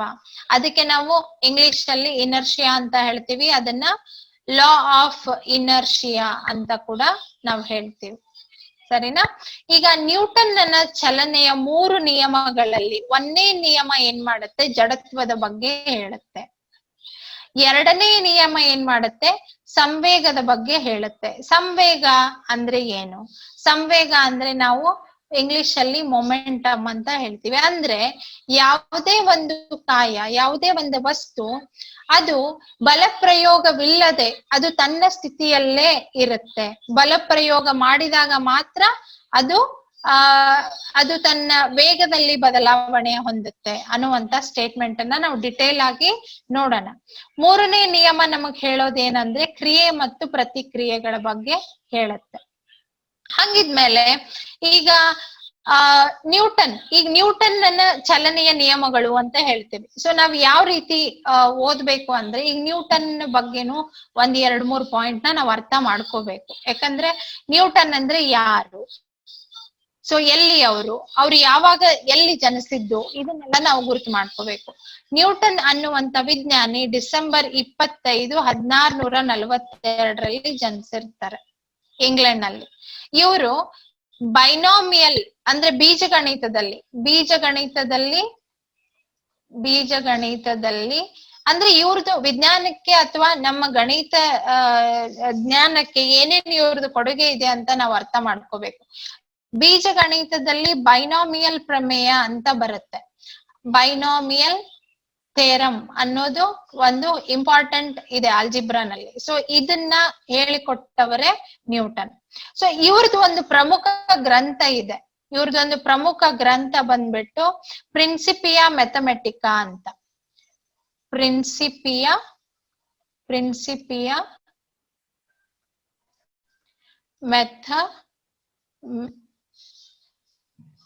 ಮ್ಯಾಥಮೆಟಿಕಾ, ಇದು ಇವ್ರದೊಂದು ಪ್ರಮುಖವಾದ ಗ್ರಂಥ. ಆಮೇಲೆ ಕ್ಯಾಲ್ಕ್ಯುಲಸ್ ಕೂಡ ಇವರು ಹೇಳ್ಕೊಟ್ಟಿದ್ದಾರೆ ಗಣಿತದಲ್ಲಿ. ಸೊ ಇದು ನ್ಯೂಟನ್ ಅವ್ರದ್ದು. ಸೊ ಈ ನ್ಯೂಟನ್ ಅವ್ರದ್ದು ಏನು ಅಂದ್ರೆ, ಫಸ್ಟ್ ಗ್ಯಾಲಿಲಿಯೋ ಫಾದರ್ ಆಫ್ ಫಿಸಿಕ್ಸ್ ಅಂತ ಹೇಳ್ತೇವೆ ನಾವು, ಪಿತಾಮಹ, ಯಾವುದು ಭೌತಶಾಸ್ತ್ರದ ಪಿತಾಮಹ ಗ್ಯಾಲಿಲಿಯೋ ಅಂತ ಏನ್ ಹೇಳ್ತೀವಿ. ಫಸ್ಟ್ ಅವರು ಚಲನೆಯ ಬಗ್ಗೆ ಅಧ್ಯಯನ ಮಾಡ್ಲಿಕ್ಕೆ ಶುರು ಮಾಡಿದ್ರು. ಆದ್ರೆ ಅವರು ಅದ್ರಲ್ಲಿ ಸಕ್ಸಸ್ ಆಗಲ್ಲ. ಬಟ್ ಅದನ್ನ ಯೂಸ್ ಮಾಡ್ಕೊಂಡು ನ್ಯೂಟನ್ ಅವರು ಅದ್ರ ಬಗ್ಗೆ ಸ್ಟಡಿ ಮಾಡಿ ಇವರು ಸಕ್ಸಸ್ ಆಗಿ ಏನು 3 ನಿಯಮಗಳನ್ನ ಕೊಡ್ತಾರೆ, ಚಲನೆಯ 3 ನಿಯಮಗಳನ್ನ ಕೊಡ್ತಾರೆ. ಸೊ ಇದನ್ನ ನಾವು ಒಂದಷ್ಟು ಅರ್ಥ ಮಾಡ್ಕೊಂಡ್ವಿ. ಪ್ರಿನ್ಸಿಪಿಯಾ ಮ್ಯಾಥಮೆಟಿಕಾ ಅನ್ನೋದು ಅವ್ರದೊಂದು ಪ್ರಮುಖವಾದ ಗ್ರಂಥ. ಸೊ ಆಗಿದ್ಮೇಲೆ ಈಗ ಮೊದಲನೇ ನಿಯಮ ಏನು? ಮೊದಲನೇ ನಿಯಮ ಅಂದ್ರೆ ಈಗ ಜಡತ್ವ ಅಂತ ಹೇಳಿದೆ ನಾನು. ಜಡತ್ವ ಅನ್ನೋದಕ್ಕೆ ಫಸ್ಟ್ ಸ್ಲೈಡ್ ಅಲ್ಲಿ ನಿಮ್ಗೆ ಆ ಬಸ್ ಅಲ್ಲಿ ಇರುವಂತ ಎಕ್ಸಾಂಪಲ್ 1. ಇನ್ನ 2ನೇ ಎಕ್ಸಾಂಪಲ್ ಅರ್ಥ ಮಾಡ್ಕೊಳ್ರಿ. ಈಗ ನೀವು ಈ ತರ ಒಂದು ಗ್ಲಾಸ್ ಇಟ್ಬಿಟ್ಟು ಈ ಗ್ಲಾಸ್ ಮೇಲೆ ಒಂದು ಪೇಪರ್ ಇಟ್ಟಿರ್ತೀರಾ, ಆ ಪೇಪರ್ ಮೇಲೆ ಒಂದು ನಾಣ್ಯ ಇಟ್ಟಿರ್ತೀರಾ. ಸೊ ನೀವೇನ್ ಮಾಡ್ತೀರಿ? ಈಗ ನಾನು ಹೇಳ್ದಂಗೆ ಏನು, ಯಾವುದೇ ಒಂದು ವಸ್ತು ನಿಶ್ಚಲ ಸ್ಥಿತಿಯಲ್ಲಿದ್ರೆ ಅದೇ ಸ್ಥಿತಿಯಲ್ಲಿ ಮುಂದುವರಿಯುವಂತ ಪ್ರವೃತ್ತಿ ಹೊಂದಿರುತ್ತೆ. ಸೊ ಈಗ ಇದಕ್ಕೆ ಗೊತ್ತಿರುತ್ತಾ, ಈ ಕಾಯಿನಿಗೆ ಗೊತ್ತಿರುತ್ತಾ ನಾನು ಈ ಪೇಪರ್ ತೆಗಿತೀನಿ ಅಂತ? ಇಲ್ಲ, ಅದು ಅದೇ ಸ್ಥಿತಿಯಲ್ಲೇ ಇರ್ಬೇಕು ಅನ್ನೋ ಒಂದು ಪ್ರವೃತ್ತಿನಲ್ಲೇ ಹೋಗ್ತಾ ಇರುತ್ತೆ. ಸೊ ಹಂಗಿದ್ಮೇಲೆ ಈಗ ನಾನು ಸಡನ್ ಆಗಿ ಈ ಪೇಪರ್ನ ಜಕ್ಕೊಂಡ್ಬಿಟ್ರೆ ಇದು ಏನ್ ಮಾಡುತ್ತೆ? ಇಲ್ಲೇ ಉಳ್ಕೊಳ್ಳುತ್ತೆ, ಗ್ಲಾಸ್ ಅಲ್ಲಿ ಬಿದ್ದಿರೋದು. ಅರ್ಥ ಆಯ್ತಾ? ಸೊ ಈಗ ನೀವು ಕೇರಂ ಮಾಡ್ತಾ ಇರ್ತೀರಿ. ಈ ಕೇರಂ ಮಾಡ್ಬೇಕಾದ್ರೆ ನೀವು ಕಾಯಿನ್ಸ್ ಅನ್ನೆಲ್ಲ ಒಂದ್ರ ಮೇಲೆ ಈ ತರ ಜೋಡಿಸಿರ್ತೀರಿ. ನೀವು ಸ್ಟ್ರೈಕರ್ ತಗೊಂಡು ಫಸ್ಟ್ ಕೆಳಗಡೆ ಕಾಯಿನ್ ನ ನೀವು ಹೊಡೆದಾಗ ಜೋರಾಗಿ, ಆ ಕೆಳಗಡೆ ಕಾಯಿನ್ ಮಾತ್ರ ಹೋಗಿರುತ್ತೆ, ಮೇಲಿಂದ ಕಾಯಿನ್ ಗಳೆಲ್ಲ ಸಕ್ ಅಂತ ಕೆಳಗಡೆ ಕೂತ್ಕೊಳ್ಳುತ್ತೆ. ಯಾಕೆ? ಈ ಜಡತ್ವ ಅನ್ನುವಂತ ಪ್ರಾಪರ್ಟಿಯಿಂದಾನೇ ಅದು ಕೆಳಗಡೆ ಕೂತ್ಕೊಳ್ಳುತ್ತೆ. ಅಂದ್ರೆ ಯಾವುದೇ ಒಂದು ನಿಶ್ಚಲ ಸ್ಥಿತಿಯಲ್ಲಿರೋವಂತ ಒಂದು ವಸ್ತು ಅಥವಾ ಒಂದು ಕಾಯ ಅದು ತನ್ನ ಚಲನೆಯ ಸ್ಥಿತಿಯಲ್ಲೇ ಮುಂದುವರಿಯುವಂತ ಪ್ರವೃತ್ತಿನ ಹೊಂದಿರುತ್ತೆ. ಅದಕ್ಕೆ ಅದನ್ನ ನಾವು ಜಡತ್ವ ಅಂತ ಹೇಳ್ತೀವಿ. ಸೊ ಆಗಿದ್ಮೇಲೆ ನ್ಯೂಟನ್ ನ ಮೊದಲನೇ ನಿಯಮನೂ ಇದೆ. ಏನು? ತನ್ನ ಮೇಲೆ ಬಲಪ್ರಯೋಗವಾಗದ ಹೊರತು, ನೋಡ್ರಿ ಅದ್ರ ಮೇಲೆ ಯಾವುದೂ ಬಲಪ್ರಯೋಗ ಇಲ್ಲ. ಯಾವುದೂ ಬಲಪ್ರಯೋಗ ಇಲ್ಲ ಅಂದ್ರೆ ಅದ್ರಲ್ಲಿ ಏನು ಚಲನೆಯಲ್ಲಿ ಏನು ಸ್ಥಿತಿಯಲ್ಲಿ ಬದಲಾವಣೆ ಆಗುವುದಿಲ್ಲ. ಸೊ 1ನೇ ನಿಯಮ ಏನ್ ಹೇಳುತ್ತೆ ಅಂದ್ರೆ, ಯಾವುದೇ ಒಂದು ಕಾಯದ ಮೇಲೆ ಬಲ ಪ್ರಯೋಗ ಆಗಿಲ್ಲ ಅಂತ ಅಂದ್ರೆ ಅದು ತನ್ನ ಸ್ಥಿತಿಯಲ್ಲಿನೇ ಮುಂದುವರಿಯುತ್ತದೆ. ಆ ಪ್ರಾಪರ್ಟಿಗೆ ನಾವೇನಂತ ಹೇಳ್ತೀವಿ? ಜಡತ್ವ ಅಂತ ಹೇಳ್ತೀವಿ. ಸೊ ಈ ಎಕ್ಸಾಂಪಲ್ ಗಳನ್ನ ಅಟ್ಲೀಸ್ಟ್ ನೀವು ನೆನ್ಪಿಟ್ಕೊಂಡ್ರೆ ನಿಮ್ಗೆ 1ನೇ ನಿಯಮ ಏನು ಅಂತ ನೆನ್ಪುಳಿಯತ್ತೆ. ಇನ್ನ 2ನೇ ನಿಯಮ ಏನ್ ಹೇಳುತ್ತೆ? 2ನೇ ನಿಯಮದ ಪ್ರಕಾರ ನೋಡ್ರಿ, ಈಗ 1ನೇ ನಿಯಮದಲ್ಲಿ ನಾವು ಬಲಪ್ರಯೋಗ ಮಾಡ್ಲೇ ಇಲ್ಲ. ಈಗ 2ನೇ ನಿಯಮದಲ್ಲಿ ನಾವೇನ್ ಮಾಡ್ತೀವಿ ಅಂದ್ರೆ ಇಲ್ಲಿ ಬಲಪ್ರಯೋಗನ ಮಾಡ್ತೀವಿ. ಬಲಪ್ರಯೋಗ ಮಾಡಿದಾಗ ಅಲ್ಲಿ ಆಗುವಂತ ಬದಲಾವಣೆ ಏನಾಗುತ್ತೆ? ಒಂದು ಕಾಯಕ್ಕೆ ಅದರ ಮೇಲಿನ ಬಲಪ್ರಯೋಗದಿಂದ ನೀಡಿದ ವೇಗೋತ್ಕರ್ಷ. ಈಗ ವೇಗೋತ್ಕರ್ಷ ಅಂದ್ರೆ ಏನು ಅಂತ ಹೇಳಿದೀನಿ ನಾನು. ವೇಗದಲ್ಲಿ ಆಗುವಂತ ಬದಲಾವಣೆಯ ದರ, ಅದಕ್ಕೆ ನಾವು ವೇಗೋತ್ಕರ್ಷ ಅಂತ ಹೇಳ್ತೀವಿ. ಸೊ ಈ ವೇಗೋತ್ಕರ್ಷನ ನಾನು ಎ ಅಂತ ಡಿನೋಟ್ ಮಾಡ್ತೀನಿ. ವೇಗೋತ್ಕರ್ಷನ ನಾವು ಎಕ್ಸಲರೇಷನ್ ಎ ಅಂತ ಡಿನೋಟ್ ಮಾಡ್ತೀವಿ. ಸೊ ಹಂಗಿದ್ಮೇಲೆ ಯಾವುದೇ ಒಂದು ಕಾಯಕ್ಕೆ ಅಲ್ಲಿ ಬಲಪ್ರಯೋಗದಿಂದ ವೇಗೋತ್ಕರ್ಷವು ಕಾಯದ ಮೇಲೆ ಪ್ರಯೋಗವಾದಾಗ ಬಲಕ್ಕೆ ನೇರ ಅನುಪಾತ ಅಂದ್ರೆ ಈಗ ನಿಮ್ಗೆ ಹೇಗೆ, ಈಗ ನೋಡ್ರಿ, ವೇಗೋತ್ಕರ್ಷ ನೇರ ಅನುಪಾತ ಅಂದ್ರೆ ಈ ತರ ಬರಿತೀವಿ. ಇದು ಏನು? ಬಲ, ಫೋರ್ಸ್. Acceleration, force. ಎಫ್ ಅಂದ್ರೆ ಬಲದ ನೊಟೇಶನ್ ನಮ್ಗೆ ಫಿಸಿಕ್ಸ್ ಅಲ್ಲಿ. ಬಲಕ್ಕೆ ನಾವು ಎಫ್ ಅಂತ ಹೇಳ್ತೀವಿ. ನೇರ ಅನುಪಾತ ಅನ್ನೋದಕ್ಕೆ ನಾವು ಡೈರೆಕ್ಟ್ಲಿ ಪ್ರಪೋರ್ಷನಲ್ ಅಂತ ಹೇಳ್ತೀವಿ. ಅಂದ್ರೆ ಎಷ್ಟು ಬಲ ಇದೆಯೋ ಅಷ್ಟು ವೇಗೋತ್ಕರ್ಷ ಹೆಚ್ಚಾಗುತ್ತೆ. ಈಗ ನಿಮ್ಗೆ ಕ್ವೆಶ್ಚನ್ ಅಲ್ಲಿ ಕೇಳಿರ್ತಾರೆ, ಏನು ವೇಗೋತ್ಕರ್ಷ ಹೆಚ್ಚಾದಾಗ ಅಥವಾ ಬಲ ಹೆಚ್ಚಾದಾಗ ವೇಗೋತ್ಕರ್ಷ ಹೆಚ್ಚಾಗುತ್ತದೆಯೋ ಅಥವಾ ವೇಗೋತ್ಕರ್ಷ ಹೆಚ್ಚಾದಾಗ ಬಲ ಹೆಚ್ಚಾಗಿರುತ್ತೋ ಅಂತ ಕ್ವೆಶನ್ ಕೇಳ್ತಾರೆ. ಸೊ ಅದಕ್ಕೆ ನಿಮ್ಗೆ ಈ ನ್ಯೂಟನ್ನ ಎರಡನೇ ನಿಯಮವನ್ನ ಬಹಳ ಚೆನ್ನಾಗಿ ಅರ್ಥ ಮಾಡ್ಕೋಬೇಕು. ಇಲ್ಲಿ ಏನಂದ್ರೆ ಒಂದು ಕಾಯದ ಮೇಲೆ ಬಲ ಪ್ರಯೋಗವಾದಾಗ ವೇಗೋತ್ಕರ್ಷವು ಕಾಯದ ಮೇಲೆ ಪ್ರಯೋಗವಾದ ಬಲಕ್ಕೆ ನೇರ ಅನುಪಾತದಲ್ಲಿದ್ದು, ಆಮೇಲೆ ಇನ್ನ ಆ ಕಾಯದ ರಾಶಿ ಅಂದ್ರೆ ಅದರದ್ದು ಮಾಸ್ ಅಂತ ಹೇಳ್ತೀವಿ ನಾವು, ಎಂ ಅಂತ ಬರಿತೀವಿ ನೊಟೇಶನ್ ಅಲ್ಲಿ. ಸೊ ಆ ಎಂ ಅಂತ ಅಂದ್ರೆ ಆ ವೇಗೋತ್ಕರ್ಷವು ವಿಲೋಮಾನುಪಾತದಲ್ಲಿ ಅದಕ್ಕೆ ರಿಲೇಷನ್ ಅಲ್ಲಿ ಇರುತ್ತೆ. ಸೊ ಹಂಗಿದ್ಮೇಲೆ ನೋಡಿ, ಈಗ ವೇಗೋತ್ಕರ್ಷ ಡೈರೆಕ್ಟ್ಲಿ ಪ್ರಪೋರ್ಷನಲ್, ಅನುಪಾತದ ನೇರಕ್ಕೆ, ಯಾವ್ದಕ್ಕೆ? ಬಲಕ್ಕೆ. ಇನ್ನ ವಿಲೋಮಾನುಪಾತದಲ್ಲಿ ಯಾವ್ದಕ್ಕೆ ಇರುತ್ತೆ? ಕಾಯದ ರಾಶಿಗೆ. ಸರಿನಾ? ಸೊ ಹಾಗಾಗ್ಬಿಟ್ಟು ಈಗ ಇದನ್ನ ನಾವು F is equal to K into M A ಅಂತ ಬರುತ್ತೆ, ಅಥವಾ ಬಲ ಇಸ್ ಈಕ್ವಲ್ ಟು ರಾಶಿ ಇಂಟು ವೇಗೋತ್ಕರ್ಷ. ಇದು ಒಂದು ಫಾರ್ಮುಲಾ ನಿಮ್ಗೆ. ಇದು ಯಾವ್ದ್ರಿಂದ ಬಂದಿರುವಂತದ್ದು? ನ್ಯೂಟನ್ನ ಚಲನೆಯ ಎರಡನೇ ನಿಯಮದಿಂದ ಇದು ಬಂದಿರುವಂತದ್ದು. ಸೊ ಇನ್ನ ಮೂರನೆಯ ನಿಯಮ ಏನು? ಮೂರನೆಯ ನಿಯಮ ನಮಗೂ ಸಾಕಷ್ಟು ಎಕ್ಸಾಂಪಲ್ಸ್ ಗೊತ್ತಿದೆ. ಈಗ ನಮ್ಗೆ ಯಾವುದೇ ಒಂದು ಚೆಂಡನ್ನ ಗೋಡೆಗೆ ಒಗೆದಾಗ ಅದು ವಾಪಸ್ ಅದೇ ಡೈರೆಕ್ಷನ್ ಅಲ್ಲಿ ನಮ್ಗೆ ವಾಪಸ್ ಬರುತ್ತೆ. ಸೊ ಅದಕ್ಕೆ ಯಾವಾಗಲೂ ಪ್ರತಿಯೊಂದು ಕ್ರಿಯೆಗೂ ಸಮನಾದ ಮತ್ತು ವಿರುದ್ಧವಾದ, ನೋಡ್ರಿ, ಸಮವಾಗಿ ಮತ್ತು ವಿರುದ್ಧವಾಗಿ ಪ್ರತಿಕ್ರಿಯೆ ಇರುತ್ತದೆ. ಸೊ ಇದಕ್ಕೆ ಇನ್ನಷ್ಟು ಉದಾಹರಣೆಗಳು ನಾವು ಏನೇನ್ ತಗೋಬಹುದು ಅಂದ್ರೆ, ರಾಕೆಟ್ ಉಡಾವಣೆ ಆಗುವುದನ್ನು ನಾವು ತಗೋಬಹುದು. ಹೌದಾ? ಇನ್ನ ಚೆಂಡು, ನೀವು ಗೋಡೆಗೆ ಚೆಂಡನ್ನ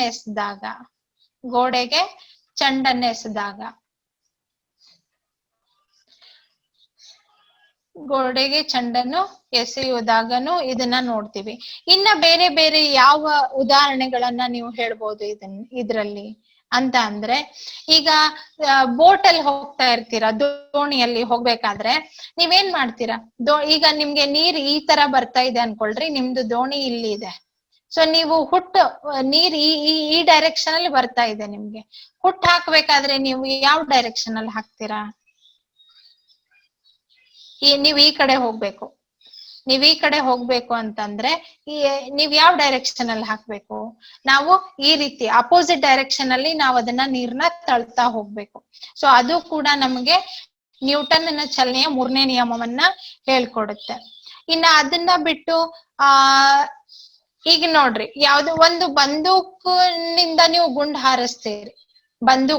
ಈಗ ನೀವು ನಿಮ್ ಕೈಯಲ್ಲಿ ಈ ತರ ರೈಫಲ್ ಹಿಡ್ಕೊಂಡು ನೀವು ಗುಂಡನ್ನ ಹಾರಿಸಿದಾಗ ಅದು ವೇಗವಾಗಿ ಈ ಬುಲೆಟ್ ಹೋಗಿ ಆ ಮನುಷ್ಯನ್ ದೇಹಕ್ಕೆ ಸೇರ್ಕೊಳ್ಳುತ್ತೆ. ಬಟ್ ಇಲ್ಲಿ ಕೂಡ ಅಪೋಸಿಟ್ ರಿಯಾಕ್ಷನ್ ಕೂಡ ಇರುತ್ತಿಲ್ಲಿ. ಅಂದ್ರೆ ಇದನ್ನ ನೀವು ಈ ತರ ಏನ್ ಶೂಟ್ ಮಾಡಿರ್ತೀರಲ್ಲ, ಅಪೋಸಿಟ್ ರಿಯಾಕ್ಷನ್ ಈ ತರ ಇದು ಮತ್ತೆ ವಾಪಸ್ ಹೋಗಿರುತ್ತೆ. ಇದು ಆ ಕ್ಲಚ್ ತರ ಏನಿರುತ್ತಲ್ಲ ವಾಪಸ್ ಹೋಗಿರುತ್ತೆ. ಸೊ ಅಲ್ಲಿ ಏನಾಗುತ್ತೆ, ಇಲ್ಲಿ ಗುಂಡಿಂದು ಮಾಸ್ ಸೇಮೇ ಇರುತ್ತೆ, ಗುಂಡಿಂದು ರಾಶಿ ಸೇಮ್ ಆಗೇ ಇರುತ್ತೆ. ಆದ್ರೆ ಅಲ್ಲಿ ನಾವು ಮಾಡ್ತಿರುವಂತ ಏನು ಸ್ಪೀಡ್ ಇಂದ ಏನ್ ನೀವು ಶೂಟ್ ಮಾಡ್ತೀರಲ್ಲ, ಅದು ವೆಲಾಸಿಟಿ ಅಂದ್ರೆ ಏನು? ವೇಗ ಬದಲಾವಣೆ ಆಗುವುದರಿಂದ ಅಲ್ಲಿ ನಮಗೆ ಜಾಸ್ತಿ ಏಟು ಬೀಳುತ್ತಲ್ಲಿ. ಸೊ ಆದ್ರೆ ಇದು ಕೂಡ ನ್ಯೂಟನ್ನ ಚಲನೆಯ ಮೂರನೇ ನಿಯಮದ ಉದಾಹರಣೆ. ಏನಾದ್ರೂ ಡೌಟ್ಸ್ ಇದೆಯಾ? ಇನ್ನು ಸಾಕಷ್ಟು ಉದಾಹರಣೆಗಳನ್ನ ನಾವು ಇಲ್ಲಿ ನೋಡ್ಬಹುದು. ಮೂರು ನಿಯಮಗಳಲ್ಲಿನೂ ಸಾಕಷ್ಟು ಉದಾಹರಣೆಗಳು ನೋಡ್ಬೋದು. ಈಗ ರೇಸಿಂಗ್ ಕಾರ್ಗಳಲ್ಲೂ ಕೂಡ ರೇಸಿಂಗ್ ಕಾರ್ ಟೈರ್ ತುಂಬಾ ದಪ್ಪ ಇರುತ್ತೆ ಮತ್ತೆ ಕುಳ್ಳಗಿರುತ್ತೆ. ಹೈಟ್ ಯಾಕೆ ಕಮ್ಮಿ ಇರುತ್ತೆ ಅಂತ ಅಂದ್ರೆ ಅದು ನಮ್ದು ನೋಡ್ರಿ ಒಂದನೇ ನಿಯಮದ ಅನ್ವಯ ಆಗುತ್ತೆ. ಹೇಗೆ ಒಂದನೇ ನಿಯಮದ ಅನ್ವಯ ಆಗುತ್ತೆ? ಒಂದನೇ ನಿಯಮದಲ್ಲಿ ಏನಿದೆ? ಯಾವುದೇ ಒಂದು ನಿಶ್ಚಲ ಸ್ಥಿತಿಯಲ್ಲಿರುವಂತ, ಅಂದ್ರೆ ಜಡತ್ವ ಅನ್ನೋದು ಅದೇ ಇನರ್ಷಿಯಾ ಬಗ್ಗೆ ಏನ್ ಹೇಳ್ತೀವಿ, ಅದು ಯಾವ ಸ್ಥಿತಿಯಲ್ಲಿರುತ್ತೋ ಅದೇ ಸ್ಥಿತಿಯಲ್ಲೇ ಮುಂದುವರಿಯುವಂತ ಪ್ರಯತ್ನ ಇರುತ್ತೆ. ಅದು ನ್ಯೂಟನ್ನ ಒಂದನೇ ನಿಯಮ. ಅದನ್ನ ನಾವು ಜಡತ್ವ ಅಂತ ಹೇಳ್ತೀವಿ. ಎರಡನೇ ನಿಯಮನ್ನ ನಾವು ಬಲದ ನಿಯಮ ಅಂತಾನೂ ಕೂಡ ಹೇಳ್ಬಹುದು. ಬಲದ ನಿಯಮ ಯಾಕೆ? ಒಂದನೇ ನಿಯಮದಲ್ಲಿ ನಾವು ಬಲ ಪ್ರಯೋಗನೇ ಮಾಡೋದಿಲ್ಲ. ಎರಡನೇ ನಿಯಮದಲ್ಲಿ ನಾವು ಬಲ ಪ್ರಯೋಗ ಮಾಡ್ತೀವಿ, ಅದಕ್ಕೋಸ್ಕರ ಅದನ್ನ ಬಲದ ನಿಯಮ ಅಂತ ಹೇಳ್ತೀವಿ. ಇನ್ನ ಮೂರನೇ ಪ್ರಯೋಗ ಅಂತೂ ನಮಗ್ ಗೊತ್ತು, ಇದು ಪ್ರತಿಯೊಂದು ಕ್ರಿಯೆಗೆ ಸಮನಾದ ಮತ್ತು ವಿರುದ್ಧವಾದ ಪ್ರತಿಕ್ರಿಯೆಯನ್ನ ಇರುವಂತದ್ದು ಅಂತ. ಆದ್ರೆ ಇವುಗಳದ್ದು ಏಕಮಾನವನ್ನ ನೀವು ಹೇಗೆ ನೋಡ್ಕೋಬೇಕು ಅಂತ ಅಂದ್ರೆ, ಈಗ ನೋಡಿ, ಸ್ಪೀಡ್ ಅಂತ ಅಂದ್ರೆ ಅಥವಾ ಜವ ಅಂತ ಅಂದ್ರೆ ಚಲಿಸಿದ ದೂರ ಅಂತ ಅಂದ್ರೆ ಏನ್ ಹೇಳ್ತೀವಿ, ಮೀಟರ್ ಅಂತ ಹೇಳ್ತೀವಿ ಅನ್ಕೊಳ್ಳಿ. ಮೀಟರ್ ನಾನ್ ಬರೀ ಏಕಮಾನ ಮಾತ್ರ ಬರಿತಾ ಇದ್ದೀನಿ. ಮೀಟರ್ ಮತ್ತು ಕಾಲ ಅಂದ್ರೆ ಎಸ್, ಹೌದಾ? ಅಂದ್ರೆ ಸೆಕೆಂಡ್, ಅದ್ರದ್ದು ಏಕಮಾನ ಯಾವುದು? ಸೆಕೆಂಡ್. ಸೊ ಇದನ್ನ ನಾನು ಏನ್ ಮಾಡ್ತೀನಿ, ಮೀಟರ್ ಪರ್ ಸೆಕೆಂಡ್ ಅಂದ್ರೆ ಇಲ್ಲಿ ಈ ಡಿನಾಮಿನೇಟರ್ ಅಲ್ಲಿ ಇರೋದು ಮೇಲ್ಗಡೆ ಬಂದ್ರೆ ನಾವಿಲ್ಲಿ ಮೇಲ್ಗಡೆ -1 ಅಂತ ಬರಿತೀವಿ. ಈಗ ನಿಮಗೆ ಇದ್ರದ್ದು ಘಟಕ ಬರೀರಿ ಅಂತ ಅಂದ್ರೂ ನಿಮಗ್ ಗೊತ್ತಿರ್ಬೇಕು, ಸರಿನಾ? ಜವ ಅಂತ ಅಂದ್ರೆ ಮೀಟರ್ ಪರ್ ಸೆಕೆಂಡ್ ಅಂತ ಬರೀತೀರಿ. ಅದೇ ವೇಗ ಅಂತ ಅಂದ್ರೆ, ವೇಗ ಅಂದ್ರೆ ಏನು? ಜವದ ಬದಲಾವಣೆಯ ದರ, ಹೌದಾ? ವೇಗ ಅಂದ್ರೆ ಈಗ ನನಗೆ ಜವದ್ದೇನಿದೆ ಏಕಮಾನ, ದರ ಅಂತಂದ್ರೆ ಮತ್ತೆ ಸೆಕೆಂಡ್. ಸೊ ವೇಗ ಅನ್ನೋದು ನನ್ಗೆ ಏನ್ ಬರುತ್ತೆ, ಮೀಟರ್ ಪರ್ ಸೆಕೆಂಡ್ ಸ್ಕ್ವೇರ್ ಅಂತ ಬರುತ್ತೆ ವೇಗದ್ದು. ಇದೇ ರೀತಿ ವೇಗೋತ್ಕರ್ಷದ್ದು ಮೀಟರ್ ಪರ್ ಸೆಕೆಂಡ್ ಸ್ಕ್ವೇರ್. ವೇಗೋತ್ಕರ್ಷ ಅದ್ರದ್ದು ಕೂಡ ನಾವು ಇಲ್ಲಿದೆ ನೋಡಿ, ಅದ್ರದ್ದು ಮೀಟರ್ ಪರ್ ಸೆಕೆಂಡ್ ಸ್ಕ್ವೇರ್ ಅಂತ ಬರುತ್ತೆ. ಸೊ ಫೋರ್ಸ್ ಅನ್ನೋದು ಏನಿದೆ, ನ್ಯೂಟನ್ ಅಂತ ಹೇಳ್ತೀವಿ, ಎನ್ ಅಂತ ಬರೀತೀವಿ, ಕ್ಯಾಪಿಟಲ್ ಎನ್. ಸೊ ಮಾಸ್ ಅಂದ್ರೆ ನನ್ಗಿಲ್ಲಿ ಏನ್ ಬರುತ್ತೆ, ಮಾಸ್ ಅಂದ್ರೆ ನೀವು ಕಿಲೋಗ್ರಾಮ್ ಅಲ್ಲಾದ್ರೂ ಬರೀರಿ, ಗ್ರಾಮ್ ಅಲ್ಲಾದ್ರೂ ಬರೀರಿ. ಅದಕ್ಕೆ ಈಗ ನೋಡ್ರಿ, F is equal to K ಅಂದ್ರೆ ಕಾನ್ಸ್ಟಂಟ್, ಎಂ ಅಂದ್ರೆ ನಿಮ್ಗೆ ಕೆಜಿ ಅಂತ ಬರುತ್ತೆ, ಎ ಅಂದ್ರೆ ವೇಗೋತ್ಕರ್ಷ ಅಂದ್ರೆ metre per second square. So ಹಾಗಾಗ್ಬಿಟ್ಟು ನಿಮಗೊಂದೊಂದ್ಸರಿ ಹೇಳ್ತಾರೆ ಬಲದ್ದು ಏಕಮಾನ ಬರೀರಿ ಅಂತ ಅಂದ್ರೆ ಈ ತರ ಬರೀಬೇಕು, KG metre per second square.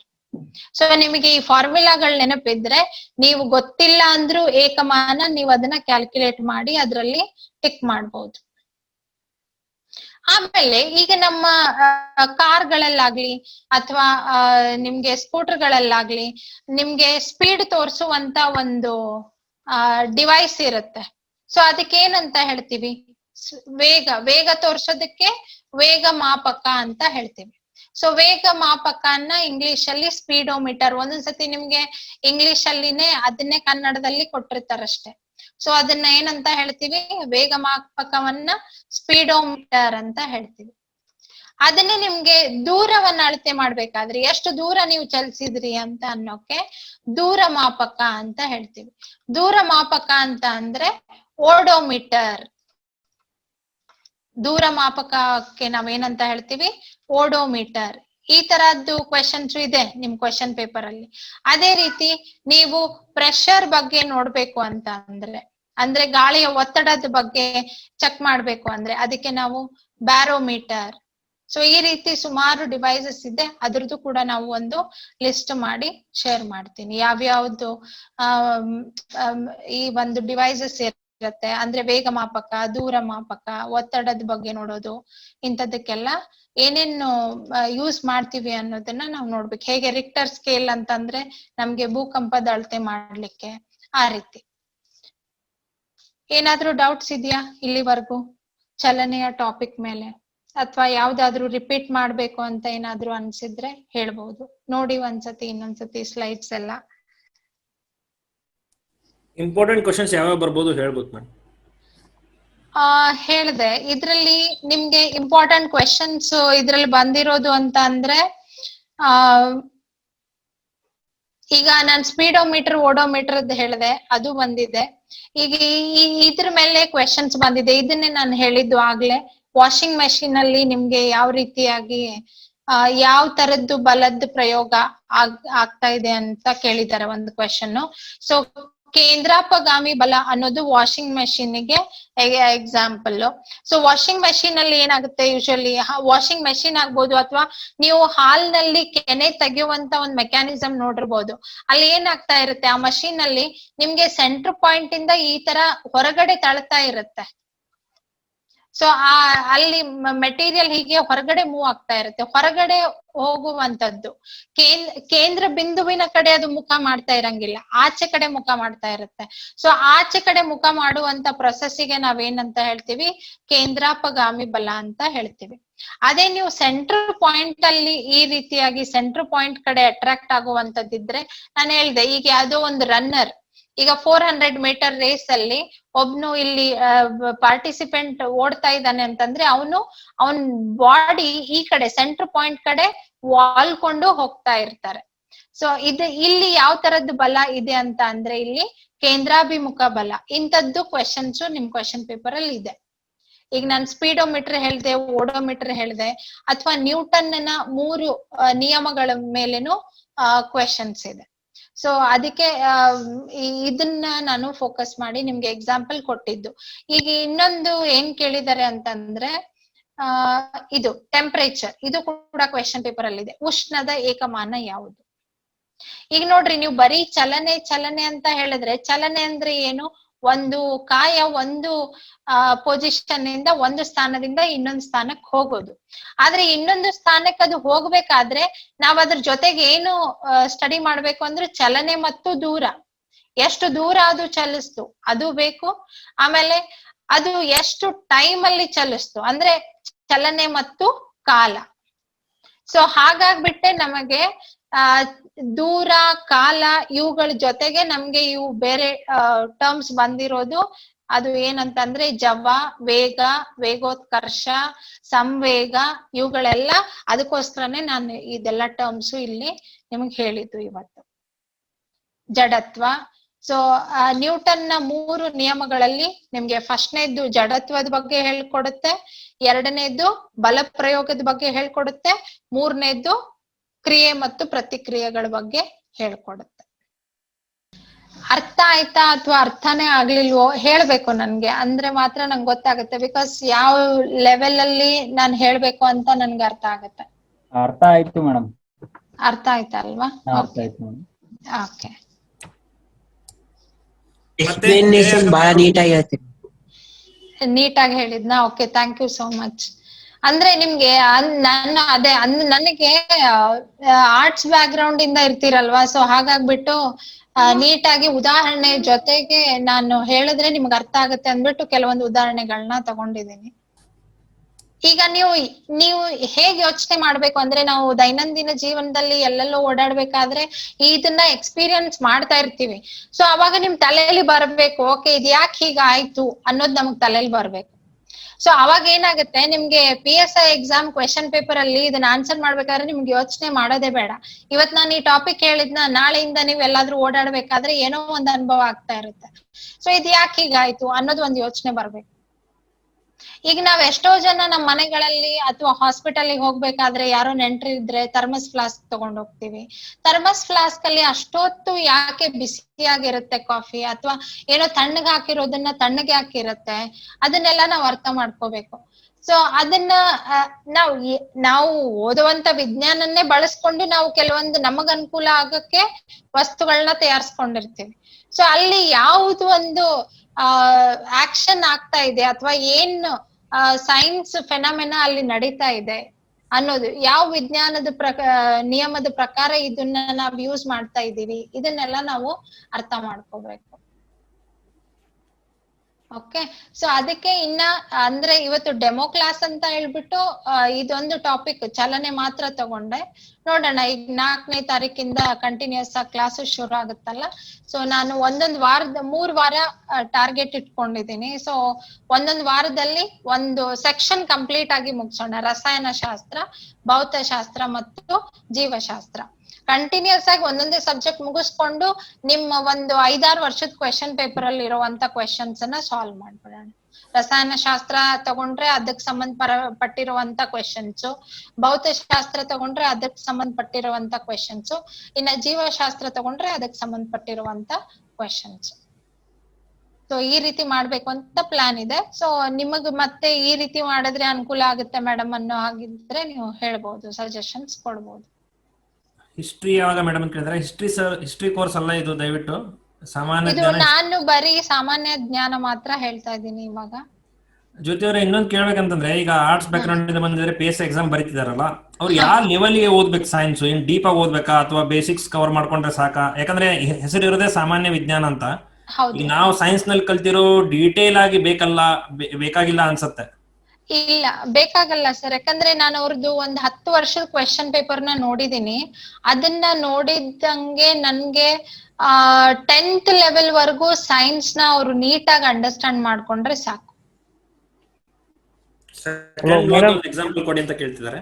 ಹೇಳಿ ಮೇಡಮ್, FDA ಎಕ್ಸಾಮ್ ಅಲ್ಲಿ ಸೈನ್ಸ್ ಹಾ. ಕ್ವಶನ್ಸ್ ಒಂದು 40ರಿಂದ 50 ಕ್ವಶನ್ಸ್ ಸೈನ್ಸ್ ಕೊಟ್ಟಿದ್ದಾರೆ. ಹಾ. ಅದ್ ನೋಡಿದ್ರೆ, ಆ ಕ್ವಶನ್ ಪೇಪರ್ ನೋಡಿದ್ರೆ ಡೀಪ್ ಆಗಿ ಓದಿದ್ರೆ ನಮಗೆ ಒಳ್ಳೇದು ಆಗುತ್ತೆ ಅಂತ ಅನ್ಸುತ್ತೆ ಮೇಡಮ್. ಈಗ ನಾನ್ ಹೇಳಿದ್ದು ನಿಮಗ್ ಡೀಪ್ ಅನ್ನಿಸ್ತಾ ಅಥವಾ ಹೇಗ್ ಅನ್ನಿಸ್ತು? ಬೇಕು ಮೇಡಮ್, ಡೀಪ್ ಆಗೇ ಇರ್ಬೇಕು ಮೇಡಮ್. ಅದೇ ಅಲ್ಲ, ಡೀಪ್ ಅಂದ್ರೆ ನಿಮಗ್ ಯಾಕೆ ಡೀಪ್ ಅಂತ ಅನ್ಸಿರುತ್ತೆ ಅಂದ್ರೆ, ನಾವು ಫಸ್ಟ್ ಆ ಕಾನ್ಸೆಪ್ಟ್ ನ ಅರ್ಥ ಮಾಡ್ಕೊಂಡಿರಲ್ಲ. ಅದಕ್ಕೆ ಡೀಪ್ ಆಗಿ ಬೇಕಂತ ನಮ್ಮ ಇದು ಅನಿಸಿಕೆ, ನಮ್ಮ ಒಪಿನಿಯನ್ ಡೀಪ್ ಆಗಿ ಇರ್ಬೇಕಂತ.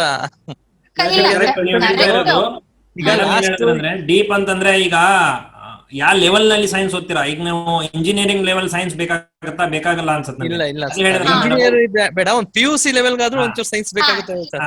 ಕಾನ್ಸೆಪ್ಟ್ ಅರ್ಥ ಮಾಡ್ಕೋಬೇಕು ನೀವು.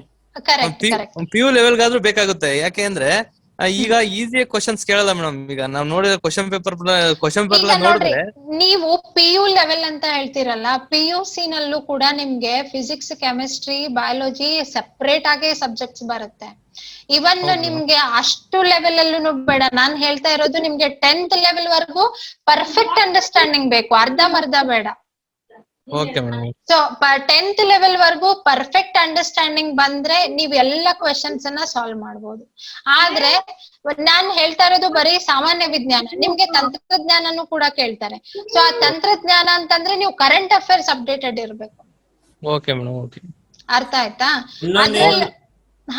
ಇನ್ನೊಂದೇನ್ ಕ್ಲೂ ಕೊಡಕ್ ಇಷ್ಟಪಡ್ತೇನೆ ಅಂತಂದ್ರೆ, ಎಲ್ಲರಿಗೂ ಸೈನ್ಸ್ ಸ್ಟೂಡೆಂಟ್ ನಾನಾಗಿರೋದ್ರಿಂದ, ಸೈನ್ಸ್ ನೀವು ಆಕ್ಚುಲಿ ನೆನ್ಪಿಟ್ಕೊಳ್ಳೋದು ಬೇಕಾಗಿಲ್ಲ. ಹಿಸ್ಟ್ರಿ ಬೇರೆ ಸಬ್ಜೆಕ್ಟ್ಸ್ ತರ ಜ್ಞಾಪಕದಲ್ಲಿ ಇಟ್ಕೊಂಡು ಇದು ಆನ್ಸರ್ ಕರೆಕ್ಟ್ ಆಗಿ ಹುಡ್ಕೋದ್ ಬೇಕಾಗಲ್ಲ. ನೀವು ಅದನ್ನ ಅರ್ಥ ಮಾಡ್ಕೊಂಡ್ಬಿಟ್ರೆ ನೀವು ಅದಕ್ಕೆ ಬೇರೆ ಆನ್ಸರ್ ಸಿಗಲ್ಲ. ನೀವು ಡೈರೆಕ್ಟ್ ಆಗಿ ಆನ್ಸರ್ ಬರ್ಬಿಡ್ಬೋದು.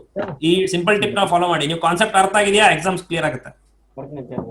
ಆ ಕಾನ್ಸೆಪ್ಟ್ಸ್ ನೇ ಕ್ಲಿಯರ್ ಮಾಡಕ್ಕೆ ಮೇಡಮ್ ಹಿಡ್ಕೊಂಡ್ ಬಂದಿದ್ದೇವೆ. ಯಾಕಂದ್ರೆ ಬರೇ ಕ್ವಶನ್ಸ್ ಪೇಪರ್ ಸಾಲ್ವ್ ಮಾಡಿ ಆನ್ಸರ್ ಕಂಡುಹಿಡಿಯೋದು ಅಥವಾ ಸಿಂಪಲ್ ಎಕ್ಸ್ಪ್ಲನೇಷನ್ ಕೊಡೋದು ನಮಗೂ ಬೇಕಾಗಿರಲಿಲ್ಲ. ಆಕ್ಚುಲಿ ಸ್ಟೂಡೆಂಟ್ಸ್ ಗೆ ಕಾನ್ಸೆಪ್ಟ್ ಅರ್ಥ ಮಾಡಿಸೋದು ಇದ್ರ ಮುಖ್ಯ ಕೋರ್ಸ್ ನ ಉದ್ದೇಶ. Yes ma'am. ಹಲೋ ಹೇಳಿ ಮೇಡಮ್, ಇವಾಗ ಕ್ವಶನ್ ಪೇಪರ್ ನಾವು 10 ಇಯರ್ಸ್ ಎಲ್ಲ ಸ್ಟಡಿ ಮಾಡಿ ನೋಡಿದ್ರೆ 6th to 10th ಮಟ್ಟ ಎಲ್ಲಾ ಗೌರ್ಮೆಂಟ್ ಬುಕ್ ದಲ್ಲೇ ಕ್ವಶನ್ಸ್ ಅಪ್ಡೇಟ್ ಆಗಿದಾವ ಮ್ಯಾಮ್. ಕರೆಕ್ಟ್. ಅಂದ್ರೆ ಈಗ ನಾನ್ ಹೇಳ್ತಾ ಇರೋದು, ಈಗ ನೋಡಿ, ನಾನು ಕೂಡ ಈ ತರ ನಿಮ್ದೊಂದು ಕ್ವೆಶನ್ ಬುಕ್ಲೆಟ್ ಇಟ್ಕೊಂಡಿದೀನಿ. ಬರೀ PSI ಅಲ್ಲ, KAS, IAS, PSI, FDA, SDA ಎಲ್ಲದ್ರದ್ದು ಇಟ್ಕೊಂಡಿದೀನಿ. ಈ ಬುಕ್ ಅಲ್ಲಿ ಕಂಪ್ಲೀಟ್ ಆಗಿ ಕ್ವೆಶನ್ಸ್ ಇದೆ ಬರೀ. ಓಕೆ, ಸೊ ಈ ತರ ಕ್ವೆಶನ್ ಬ್ಯಾಂಕ್ ಇಟ್ಕೊಂಡು ನಾನ್ ನಿಮ್ಗೆ ರೆಫರ್ ಮಾಡಿನೇ ಹೇಳ್ತಾ ಇರೋದು. ಪ್ರತಿಯೊಂದು ಏನು ಅಂತಂದ್ರೆ, ಈಗ ನೋಡ್ರಿ, ನಿಮ್ಗೆ 6ನೇ ತರಗತಿನಲ್ಲಾಗ್ಲಿ ಅಥವಾ 8ನೇ ಒಂದೇ ಚಾಪ್ಟರ್ ನ ನಿಮ್ಗೆ 4 ತರಗತಿನಲ್ಲೂ ಕೊಟ್ಟಿರ್ತಾರೆ. ಈಗ ಬಲ ಅಂತ ಅಂದ್ರೆ ಬಲ ಆಗ್ಲಿ ಅಥವಾ ಚಲನೆ ಆಗ್ಲಿ, ಚಲನೆನ 6ರಿಂದ 10ನೇ ತರಗತಿವರೆಗೂ ಎಲ್ಲಾ ಬುಕ್ ಅಲ್ಲಿ ಕೊಟ್ಟಿರ್ತಾರೆ. ಬಟ್ ಎಲ್ಲಾ ಬುಕ್ ಅಲ್ಲಿ ಕೊಟ್ಟಾಗ ಅವ್ರು ಹೇಳಿರ್ತಾರೆ, ಈ ಕಾನ್ಸೆಪ್ಟ್ ನ ನೀವು ನಿಮ್ ಪ್ರೀವಿಯಸ್ ಕ್ಲಾಸ್ ಅಲ್ಲಿ ಓದಿರ್ತೀರಾ ಅಂತ ಹೇಳಿರ್ತಾರೆ. ಬಟ್ ನಾವೇನ್ ಮಾಡ್ಬೇಕು, ಅದನ್ನೆಲ್ಲಾ ಕನ್ಸೈಸ್ ಮಾಡ್ಬೇಕು ನಾವು. ಸೊ ಅದನ್ನೆಲ್ಲ ಕನ್ಸೈಸ್ ಮಾಡಿ ಅದನ್ನ ಅಪ್ಲೈಡ್ ಆಗಿ ಥಿಂಕ್ ಮಾಡ್ಬೇಕು. ಎಲ್ಲಿ ಇದು ನಮ್ಗೆ ಉಪಯೋಗಕ್ಕೆ ಬರ್ತಾ ಇದೆ, ಪ್ರಾಕ್ಟಿಕಲ್ ಆಗಿ ನಾವ್ ಎಲ್ಲಿ ಇದನ್ನ ಯೂಸ್ ಮಾಡ್ತಾ ಇದೀವಿ, ಅದನ್ನ ನಾವು ನೋಡ್ಬೇಕು. ಇನ್ನೊಂದೇನ್ ಹೇಳಕ್ ಇಷ್ಟಪಡ್ತೇನೆ ಅಂತಂದ್ರೆ, ಈಗ ನಿಮ್ಗೆ ಎಕ್ಸಾಮಿನೇಷನ್ ಅಲ್ಲಿ ಅವರು ನಿಮ್ ಜ್ಞಾಪಕ ಸೈನ್ಸ್ ವಿಭಾಗಕ್ಕೆ ಬಂದಾಗ ನಿಮ್ಮ ಜ್ಞಾಪಕ ಶಕ್ತಿ ಚೆಕ್ ಮಾಡ್ತಾ ಇಲ್ಲ ಅವರು. ಯಾಕಂದ್ರೆ 1600 ಕ್ವಶನ್ಸ್ ಇವನ್ ನ್ಯೂಟನ್ ಸತೆ ನೆನ್ಪಿಟ್ಕೊಳಕ್ ಆಗಲ್ಲ ಕರೆಕ್ಟ್ ಆನ್ಸರ್ಸ್ ಯಾವ್ದಿದೆ ಅಂತ, ನೀವು ಬರೇ ಜ್ಞಾಪಕ ಶಕ್ತಿ ಮೇಲೆ ಡಿಪೆಂಡ್ ಆದ್ರೆ. ಅದೇ ನೀವು ಕಾನ್ಸೆಪ್ಟ್ ಸಾಮಾನ್ಯ ವಿಜ್ಞಾನ ಹೇಗೆ ಅಪ್ಲೈ ಆಗುತ್ತೆ ನಿಮ್ ದಿನನಿತ್ಯ ಚಟುವಟಿಕೆಗಳಲ್ಲಿ, ಸೈನ್ಸ್ ಹೇಗೆ ಉಪಯೋಗ ಆಗತ್ತೆ ಅಂತ ನೀವು ಅದನ್ನ ಅರ್ಥ ಮಾಡ್ಕೊಂಡ್ಬಿಟ್ರೆ, ನೀವು 1600 ಅಥವಾ 5000 ಕ್ವಶನ್ ಆರಾಮ್ಸಾಗಿ ಸಾಲ್ವ್ ಮಾಡ್ಬೋದು. ಅಲ್ಲ ಸರ್, ನಂದೇನ್ ಡೌಟ್ ಅಂತಂದ್ರೆ, ಇವಾಗ ಮೇಡಮ್ ಹೇಳಿದ್ರು ಈಗ 1 ವಾರಕ್ಕೆ ಕೆಮಿಸ್ಟ್ರಿ, 1 ವಾರಕ್ಕೆ ಬಯಾಲಜಿ, 1 ವಾರಕ್ಕೆ ಇದು ನಮ್ಮ ಫಿಸಿಕ್ಸ್ ಮುಗಿಸ್ತೀನಿ ಅಂತಂದ್ರೆ, ಅದೆಲ್ಲಾ ಸಿಲೆಬಸ್ ಕವರ್ ಆಗುತ್ತಾ ಸರ್? ಎಲ್ಲ ಆಗುತ್ತೆ. ನೀವು ಈಗ ನೋಡ್ರಿ, ಈಗ ನೀವು ಬೇಕಾದ ಬುಕ್ಸ್ ತೆಗೆದ್ ನೋಡ್ರಿ, ಚಲನೆ ಬಗ್ಗೆ ಏನಾದ್ರೂ ಮಿಸ್ ಆಗಿದ್ರೆ ನನಗೆ ನೀವು ಹೇಳ್ರಿ ವಾಪಸ್.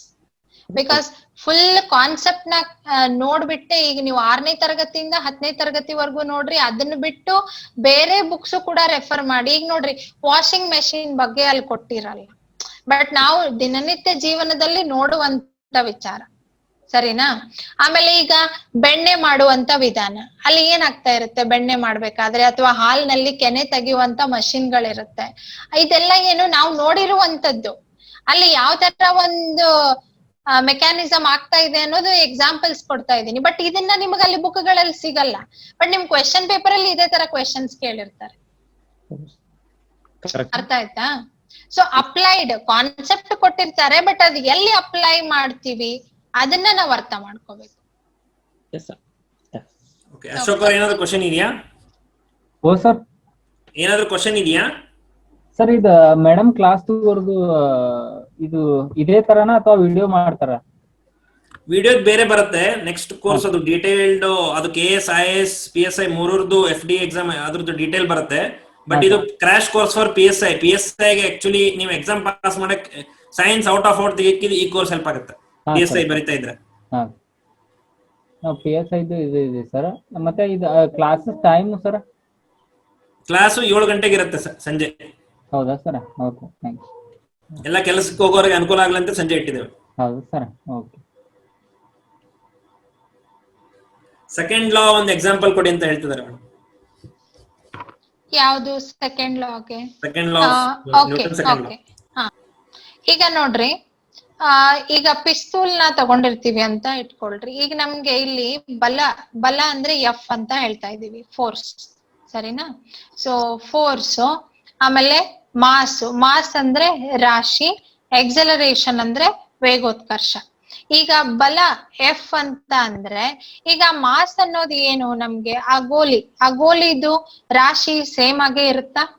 ಆದ್ರೆ ಆ ರಾಶಿನ ನೀವು ಯಾವ ವೇಗೋತ್ಕರ್ಷದಲ್ಲಿ ನೀವು ಒಬ್ಬ ಮನುಷ್ಯನ್ಗೆ ಹೊಡೆದಿರ್ತೀರೋ, ಅಂದ್ರೆ ಎಷ್ಟು ಡಿಸ್ಟೆನ್ಸ್ ಅಲ್ಲಿ ಇದ್ದಾನೆ, ಎಷ್ಟು ಹತ್ರ ಇದ್ದಾನೆ, ಅದನ್ನ ನೋಡ್ಕೊಂಡೇ ನೀವು ಶೂಟ್ ಮಾಡಿರ್ತೀರಿ. ಈಗ ನೀವು ನಿಮ್ ಗನ್ನಿಂದ ನೀವು ಶೂಟ್ ಮಾಡಿದಾಗ ಏನಾಗುತ್ತೆ, ಈ ರಾಶಿ ಇರುವಂತ ಒಂದು ಕಾಯ, ಓಕೆ, M ಅಂದ್ರೆ ಮಾಸ್, ಅದು ಏನು ಒಂದು 50 ಗ್ರಾಮ ಅಥವಾ ಎಕ್ಸಾಂಪಲ್ ಸುಮ್ನೆ ಹಂಗೆ. ಸೊ ಇದು ಇಷ್ಟು ತೂಕ ಇರುವಂತ ಒಂದು ಮಾಸ್ ಅನ್ನ ನೀವು ಈ ವೇಗೋತ್ಕರ್ಷದಲ್ಲಿ ಆ ಶೂಟ್ ಮಾಡಿದಾಗ ಆ ದೇಹನ್ನ ಅದು ಎಂಟರ್ ಆಗುತ್ತೆ. ಎಂಟರ್ ಆದಾಗ ಏನಾಗುತ್ತೆ, ಅವಾಗ ಎಂಟರ್ ಆದ್ಮೇಲೆ ಆ ಗುಂಡು, ಈಗ ನೋಡ್ರಿ, ಈಗ ನಿಮ್ಗೆ ಶೂಟ್ ಮಾಡಿದೀರಾ ಅಂತ ನಿಮ್ಗೆ ಆ ಮಾಸು ಆ ಎಕ್ಸಲರೇಷನ್ ಅಂತ ಅಲ್ಲಿಗೆ ಹೋಗುತ್ತೆ. ನೀವು ಅದೇ ಬಲ ಪ್ರಯೋಗನೇ ಮಾಡಿಲ್ಲ ಅಂದ್ರೆ, ಈಗ ನಿಮ್ ಪಿಸ್ತೂಲ್ ಇಂದ ನೀವು ಈ ರೀತಿಯಾಗಿ ಇಲ್ಲಿ ನೀವು ಬಲ ಪ್ರಯೋಗ ಇಲ್ಲಿ ನಿಮ್ ಫಿಂಗರ್ಸ್ ಇಂದ ತಾನೇ ಇಲ್ಲಿ ಪುಷ್ ಮಾಡೋದು. ಈ ಬಲ ಪ್ರಯೋಗನೇ ನೀವು ಮಾಡಿಲ್ಲ ಅಂದ್ರೆ ಅದು ಹೋಗೋದೇ ಇಲ್ಲ. ಅರ್ಥ ಆಯ್ತಾ? ಸೊ ಬಲ ಪ್ರಯೋಗ ಮಾಡಿದಾಗ ವೇಗೋತ್ಕರ್ಷವು ಕಾಯದ ಮೇಲೆ ಪ್ರಯೋಗವಾದಾಗ ಬಲಕ್ಕೆ ನೇರ ಅನುಪಾತದಲ್ಲಿ, ನೋಡ್ರಿ ಇದು ನೇರ ಅನುಪಾತ ಅಂತ ಹೇಳ್ತೀವಿ ನಾವು, ವೇಗೋತ್ಕರ್ಷ ಬಲಕ್ಕೆ ನೇರ ಅನುಪಾತದಲ್ಲಿ. ಆದ್ರೆ ಆ M ಅನ್ನೋದೇನದೆ ಅಲ್ಲ, ಕಾಯದ ರಾಶಿಗೆ ವಿಲೋಮಾನುಪಾತದಲ್ಲಿ, ಇನ್ವರ್ಸ್ಲಿ ಪ್ರಪೋರ್ಷನಲ್ ಅಂತ ಹೇಳ್ತೀವಿ ನಾವು ಇದಕ್ಕೆ. ಇದು ಇನ್ವರ್ಸ್ಲಿ ಪ್ರಪೋರ್ಷನಲ್, ಇದು ಡೈರೆಕ್ಟ್ಲಿ ಪ್ರಪೋರ್ಷನಲ್ ಅಂತ ಹೇಳ್ತೀವಿ. ಅಂದ್ರೆ ಆ ಗುಂಡು ಚಿಕ್ಕದಾಗಿದ್ರೂ ಕೂಡ ಅದ್ರ ವೇಗೋತ್ಕರ್ಷ ಹೆಚ್ಚಾಗಿದೆ, ಅದನ್ನ ಅರ್ಥ ಮಾಡ್ಕೋಬೇಕು. ಓಕೆನಾ? ಆ ಗುಂಡು ಚಿಕ್ಕದೆ, ಬಟ್ ಅದ್ರ ವೇಗೋತ್ಕರ್ಷ ಜಾಸ್ತಿ ಇದೆ.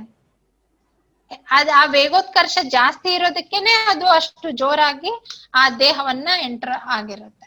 ಸೊ ಅದು ಈ 2ನೇ ನಿಯಮಕ್ಕೆ ಎಕ್ಸಾಂಪಲ್. ಕ್ಲಿಯರ್ ಆಯ್ತಾ ಇವಾಗ? ಕ್ಲಿಯರ್ ಆಯ್ತಾ? ಏನಾದ್ರು ಇನ್ನೂ ಡೌಟ್ ಇದೆಯಾ? ಕ್ಲಿಯರ್ ಆಗಿದೆ, ಥ್ಯಾಂಕ್ಸ್ ಅಂತ ಹೇಳಿದ್ದಾರೆ. ಮತ್ತೇನಾದ್ರು ಕ್ವಶನ್ಸ್ ಇದೆ ಯಾರಿಗಾದ್ರು? ಸೊ ಕೋರ್ಸ್ ಲಿಂಕ್ ನಾನು ಚಾಟ್ ಬಾಕ್ಸ್ ನಲ್ಲಿ ಹಾಕ್ತಿದ್ದೇನೆ. ಅದೇ ರೀತಿ ಮೇಡಮ್ ಹೇಳಿದ್ರು ಬರೀ ನೀನ್ ಅಟೆಂಡ್ ಆದವ್ರಿಗೆ ಅಷ್ಟೇ ಯಾಕೆ, ಇವತ್ತು 15 ಕೂಪನ್ ಕೋಡ್ ಕೊಡಿ ಅಂತ. ಸೊ ಅದನ್ನು ಹಾಕ್ತಾ ಇದ್ದೇನೆ, 100 ಸೈನ್ಸ್ ಅಂತ. ನಿಮ್ಗೆ ಇದೇ ಕೋರ್ಸು 499 ಇದೆ, 399 ರುಪೀಸ್ಗೆ ನಾಳೆ ಸಂಜೆವರೆಗೂ ಸಿಗುತ್ತೆ. ಓಕೆ, ಸೊ ಕೋರ್ಸ್ ಲಿಂಕ್ ಹಾಕಿದ್ದೇನೆ ಚಾಟ್ ಬಾಕ್ಸ್ ನಲ್ಲಿ. ಅದೇ ರೀತಿ ನೀವು speakerclass.com ಹೋದ್ರೂ ನಿಮ್ಗೆ ಸಿಗುತ್ತೆ. ಸೊ speakerclass.com ಹೋಗಿ ಇಲ್ಲಿ ಕೋರ್ಸ್ ಹೋಗಿ ನೀವು ಪರ್ಚೇಸ್ ಮಾಡಬಹುದು. ಇದು 499 ರುಪೀಸ್ ಇದೆ. ಇಲ್ಲಿ ನೀವು ರಿಡೀಮ್ ಕೂಪನ್ ಅಂತ ಹಾಕಿ ಸೈನ್ಸ್ ಅಂತ 100 ಸೈನ್ಸ್ ಅಂತ ಅಪ್ಲೈ ಮಾಡಿದ್ರೆ 399 rupees ಆಗುತ್ತೆ. ಸೊ ಇದು ನಾಳೆ ಸಂಜೆವರೆಗೂ ಮಾತ್ರ ಇರುತ್ತೆ. ಸೊ ಇದು ಫಸ್ಟ್ ಬ್ಯಾಚ್ ಅಂತ ಅಷ್ಟೇ 399 ಕಂಡಕ್ಟ್ ಮಾಡ್ತಿದ್ದಾರೆ ಮೇಡಮ್. ನೆಕ್ಸ್ಟ್ ಎಲ್ಲ ಅರೌಂಡ್ 799 999 rupees ಆಗುತ್ತೆ ನೆಕ್ಸ್ಟ್ ಬ್ಯಾಚಸ್ ಎಲ್ಲ. ಸೊ ಇದು ಡೆಡಿಕೇಟೆಡ್ ಆಗಿ ನಿಮ್ಗೆ ತುಂಬಾ ಡೀಟೇಲ್ಡ್ ಆಗಿನೂ ಇರುತ್ತೆ. ಕಾನ್ಸೆಪ್ಟ್ಸ್ ವಿತ್ ಅಪ್ಲೈಡ್ ಸೈನ್ಸ್ ಕಲಿಸ್ತಾ ಇದ್ದಾರೆ ಮೇಡಮ್. ಸೊ ಯಾರ್ದು ಏನು ಕ್ವಶನ್ ಇಲ್ಲ ಅಂದ್ರೆ ದಯವಿಟ್ಟು ಲಿಂಕ್ ಹೋಗಿ ಪರ್ಚೇಸ್ ಮಾಡಿ 100 ಸೈನ್ಸ್ ಕೂಪನ್ ಅಪ್ಲೈ ಮಾಡಿ. ನಿಮ್ಗೆ ಲೈವ್ ಕ್ಲಾಸ್ ನಲ್ಲಿ ಸಿಗೋಣ ಎಲ್ಲರೂ. ಓಕೆನಾ? ಸೊ ಜ್ಯೋತಿ ಮೇಡಮ್ಗೆ ಮತ್ತೊಂದ್ಸಲ ಥ್ಯಾಂಕ್ಸ್. ಸೈನ್ಸ್ ತುಂಬಾ ಚೆನ್ನಾಗಿ ಹೇಳ್ಕೊಡ್ತಾ ಇರೋದಕ್ಕೆ. ನಾನು ಕಮೆಂಟ್ಸ್ ಎಲ್ಲ ನೋಡಿದೆ, ತುಂಬಾ ಚೆನ್ನಾಗಿ ಹೇಳಿದಾರೆ ಅಂತ ಕಮೆಂಟ್ಸ್ ಮಾಡಿದ್ದಾರೆ ಮೇಡಮ್ ಎಲ್ಲರೂ. Okay, thank you. ಅಟೆಂಡ್ ಮಾಡಿ. ಶೂರ್ ನಾನು ಹೇಳ್ಕೊಡೋದೆಲ್ಲ ನಿಮ್ ಎಕ್ಸಾಮಿಗೆ ಹೆಲ್ಪ್ ಆಗುತ್ತೆ ಅಂತ. ಬಿಕಾಸ್ ನಾನ್ ಅದೇ ನನ್ ಸಕ್ಸಸ್. ಅಂದ್ರೆ ನೀವುಗಳ ಸಕ್ಸಸ್ ಆದ್ರೆ ಅದು ನನ್ ಸಕ್ಸಸ್ ಅಂತ ಭಾವಿಸ್ತೀನಿ. ಸೊ ನಿಮ್ಗೆ ಬಯಾಲಜಿ ಮತ್ತು ಕೆಮಿಸ್ಟ್ರಿನಲ್ಲಿ ತುಂಬಾ ಕ್ವೆಶನ್ಸ್ ಇದೆ. ಬಲದ ಮೇಲೆ ನಾನು ಹೇಳ್ದಂಗೆ 2-3 ಕ್ವೆಶನ್ ಇದೆ. ತುಂಬಾ ಕ್ವೆಶನ್ ಪೇಪರ್ ನೋಡಿದ್ರು ಕೂಡ 2-3 ಕ್ವೆಶನ್. ಆ ಸೆಂಟ್ರಿಪೆಟಲ್ ಸೆಂಟ್ರಿಫ್ಯೂಗಲ್ ಅಂತ ಏನಿತ್ತಲ್ಲ, ಅದ್ ಅಂದ್ರೆ ಕೇಂದ್ರಾಭಿಮುಖ ಬಲ ಮತ್ತು ಕೇಂದ್ರಾಪಗಾಮಿ ಬಲ, ಅದ್ರ ಮೇಲೆ 2 ಕ್ವೆಶನ್ಸ್ ಇದೆ. ಅದು ಬಿಟ್ಟು SI ಯೂನಿಟ್ ಮೇಲೆ ಅಂದ್ರೆ ಉಷ್ಣದ್ದು ಏಕಮಾನ ಯಾವುದು ಅಂತ ಕೇಳಿದ್ದಾರೆ, ಕೆಲ್ವಿನ್. ಅದನ್ನ ಬಿಟ್ಟು ಜಾಸ್ತಿ ಕ್ವೆಶನ್ಸ್ ಬಂದಿಲ್ಲ. ಆದ್ರೆ ನಿಮ್ಗೆ ಬಯಾಲಜಿ ಮತ್ತು ಕೆಮಿಸ್ಟ್ರಿನಲ್ಲಿ ತುಂಬಾ ಕ್ವೆಶನ್ಸ್ ಇದೆ. ಸೊ ಅದನ್ನೆಲ್ಲ ನೀಟಾಗಿ ಕವರ್ ಮಾಡೋಣ ಅಂತ ಹೇಳ್ತೀನಿ. ಇನ್ನು ಕೇಳ್ತಿದ್ದಾರೆ ರೆಕಾರ್ಡೆಡ್ ವಿಡಿಯೋಸ್ ಇದ್ರದ್ದೇ ಸಿಗತ್ತಂತ. ಡೈಲಿ ಕ್ಲಾಸ್ ಆದ್ಮೇಲೆ ನಿಮ್ಗೆ ಪೋರ್ಟಲ್ ನಲ್ಲಿ ಇದ್ರದ್ದೇ ಕ್ಲಾಸ್ ನೀವು ಒಂದ್ ವೇಳೆ ಮಿಸ್ ಮಾಡಿದ್ರೆ, ಕೆಲಸದಲ್ಲಿ ಏನಾದ್ರು ಬಿಸಿ ಆಗಿದ್ರೆ, ನೋಡಕ್ ಲೈವ್ ಕ್ಲಾಸ್ ಅಟೆಂಡ್ ಆಗಿರಲಿಲ್ಲ ಅಂದ್ರೆ ಅದೇ ವಿಡಿಯೋಸ್ ನಿಮ್ಗೂ ಪೋರ್ಟಲ್ ನಲ್ಲಿ ಇರುತ್ತೆ. ನಿಮ್ಗೆ ಎಕ್ಸಾಮ್ ಬರೆಯೋವರೆಗೂ ನೀವು ಅದ್ ನೋಡ್ಬೋದು ವಿಡಿಯೋಸ್. ಇದೇ ರೆಕಾರ್ಡೆಡ್ ವಿಡಿಯೋಸ್ ನಿಮ್ಗೆ ಸಿಗುತ್ತೆ. ಈಗ ನಿನ್ನೆ ಯಾರಾದ್ರೂ ಕ್ಲಾಸ್ ಮಿಸ್ ಆಗಿದ್ರೆ ಅವರು ದಯವಿಟ್ಟು ಚಾಟ್ ಬಾಕ್ಸ್ ನಲ್ಲಿ ಅದನ್ನು ಹಾಕ್ತಾ ಇದ್ದೇನೆ, ಯೂಟ್ಯೂಬ್ ಹೋಗಿ ಅದನ್ನು ಪರ್ಚೇಸ್ ಮಾಡ್ಬೋದು, ನೋಡ್ಬೋದು. Okay, thank you. ಹಾಗಿದ್ರೆ ಇನ್ನೊಂದ್ಸಲ ಲಿಂಕ್ ಶೇರ್ ಮಾಡ್ತಾ ಇದ್ದೇನೆ. ಕೋರ್ಸ್ ದಯವಿಟ್ಟು ಬೇಗ ಪರ್ಚೇಸ್ ಮಾಡಿ, ಯಾಕಂದ್ರೆ ನಾಳೆ ಸಂಜೆವರೆಗೂ ಮಾತ್ರ. ಯಾಕಂದ್ರೆ ತುಂಬಾ ಜನ ಆದ್ರೆ ಮೇಡಮ್ಗೂ ಕ್ವಶನ್ಸ್ ಆನ್ಸರ್ ಮಾಡಕ್ ಆಗಲ್ಲ, ಇಂಡಿವಿಜುವಲ್ ಅಟೆನ್ಷನ್ ಕೊಡಕ್ ಆಗಲ್ಲ ಅದಕ್ಕೆ. ಸೊ ನಿನ್ನೆ ಬಂದವರು ಆಗಲೇ ತುಂಬಾ ಜನ ಪರ್ಚೇಸ್ ಮಾಡಿದ್ದಾರೆ. ದಯವಿಟ್ಟು ನೀವು ಪರ್ಚೇಸ್ ಮಾಡಿ. Thank you. ಏನಾದ್ರೂ ಕ್ವಶನ್ಸ್ ಇದೆಯಾ? ಸೊ ಏನೂ ಇಲ್ಲ ಅಂದ್ರೆ ಕೋರ್ಸ್ ಎಂಡ್ ಮಾಡೋಣಂತೆ. ಓಕೆನಾ? Thank you Jyoti madam. Thank you all. Thank you sir. Thank you.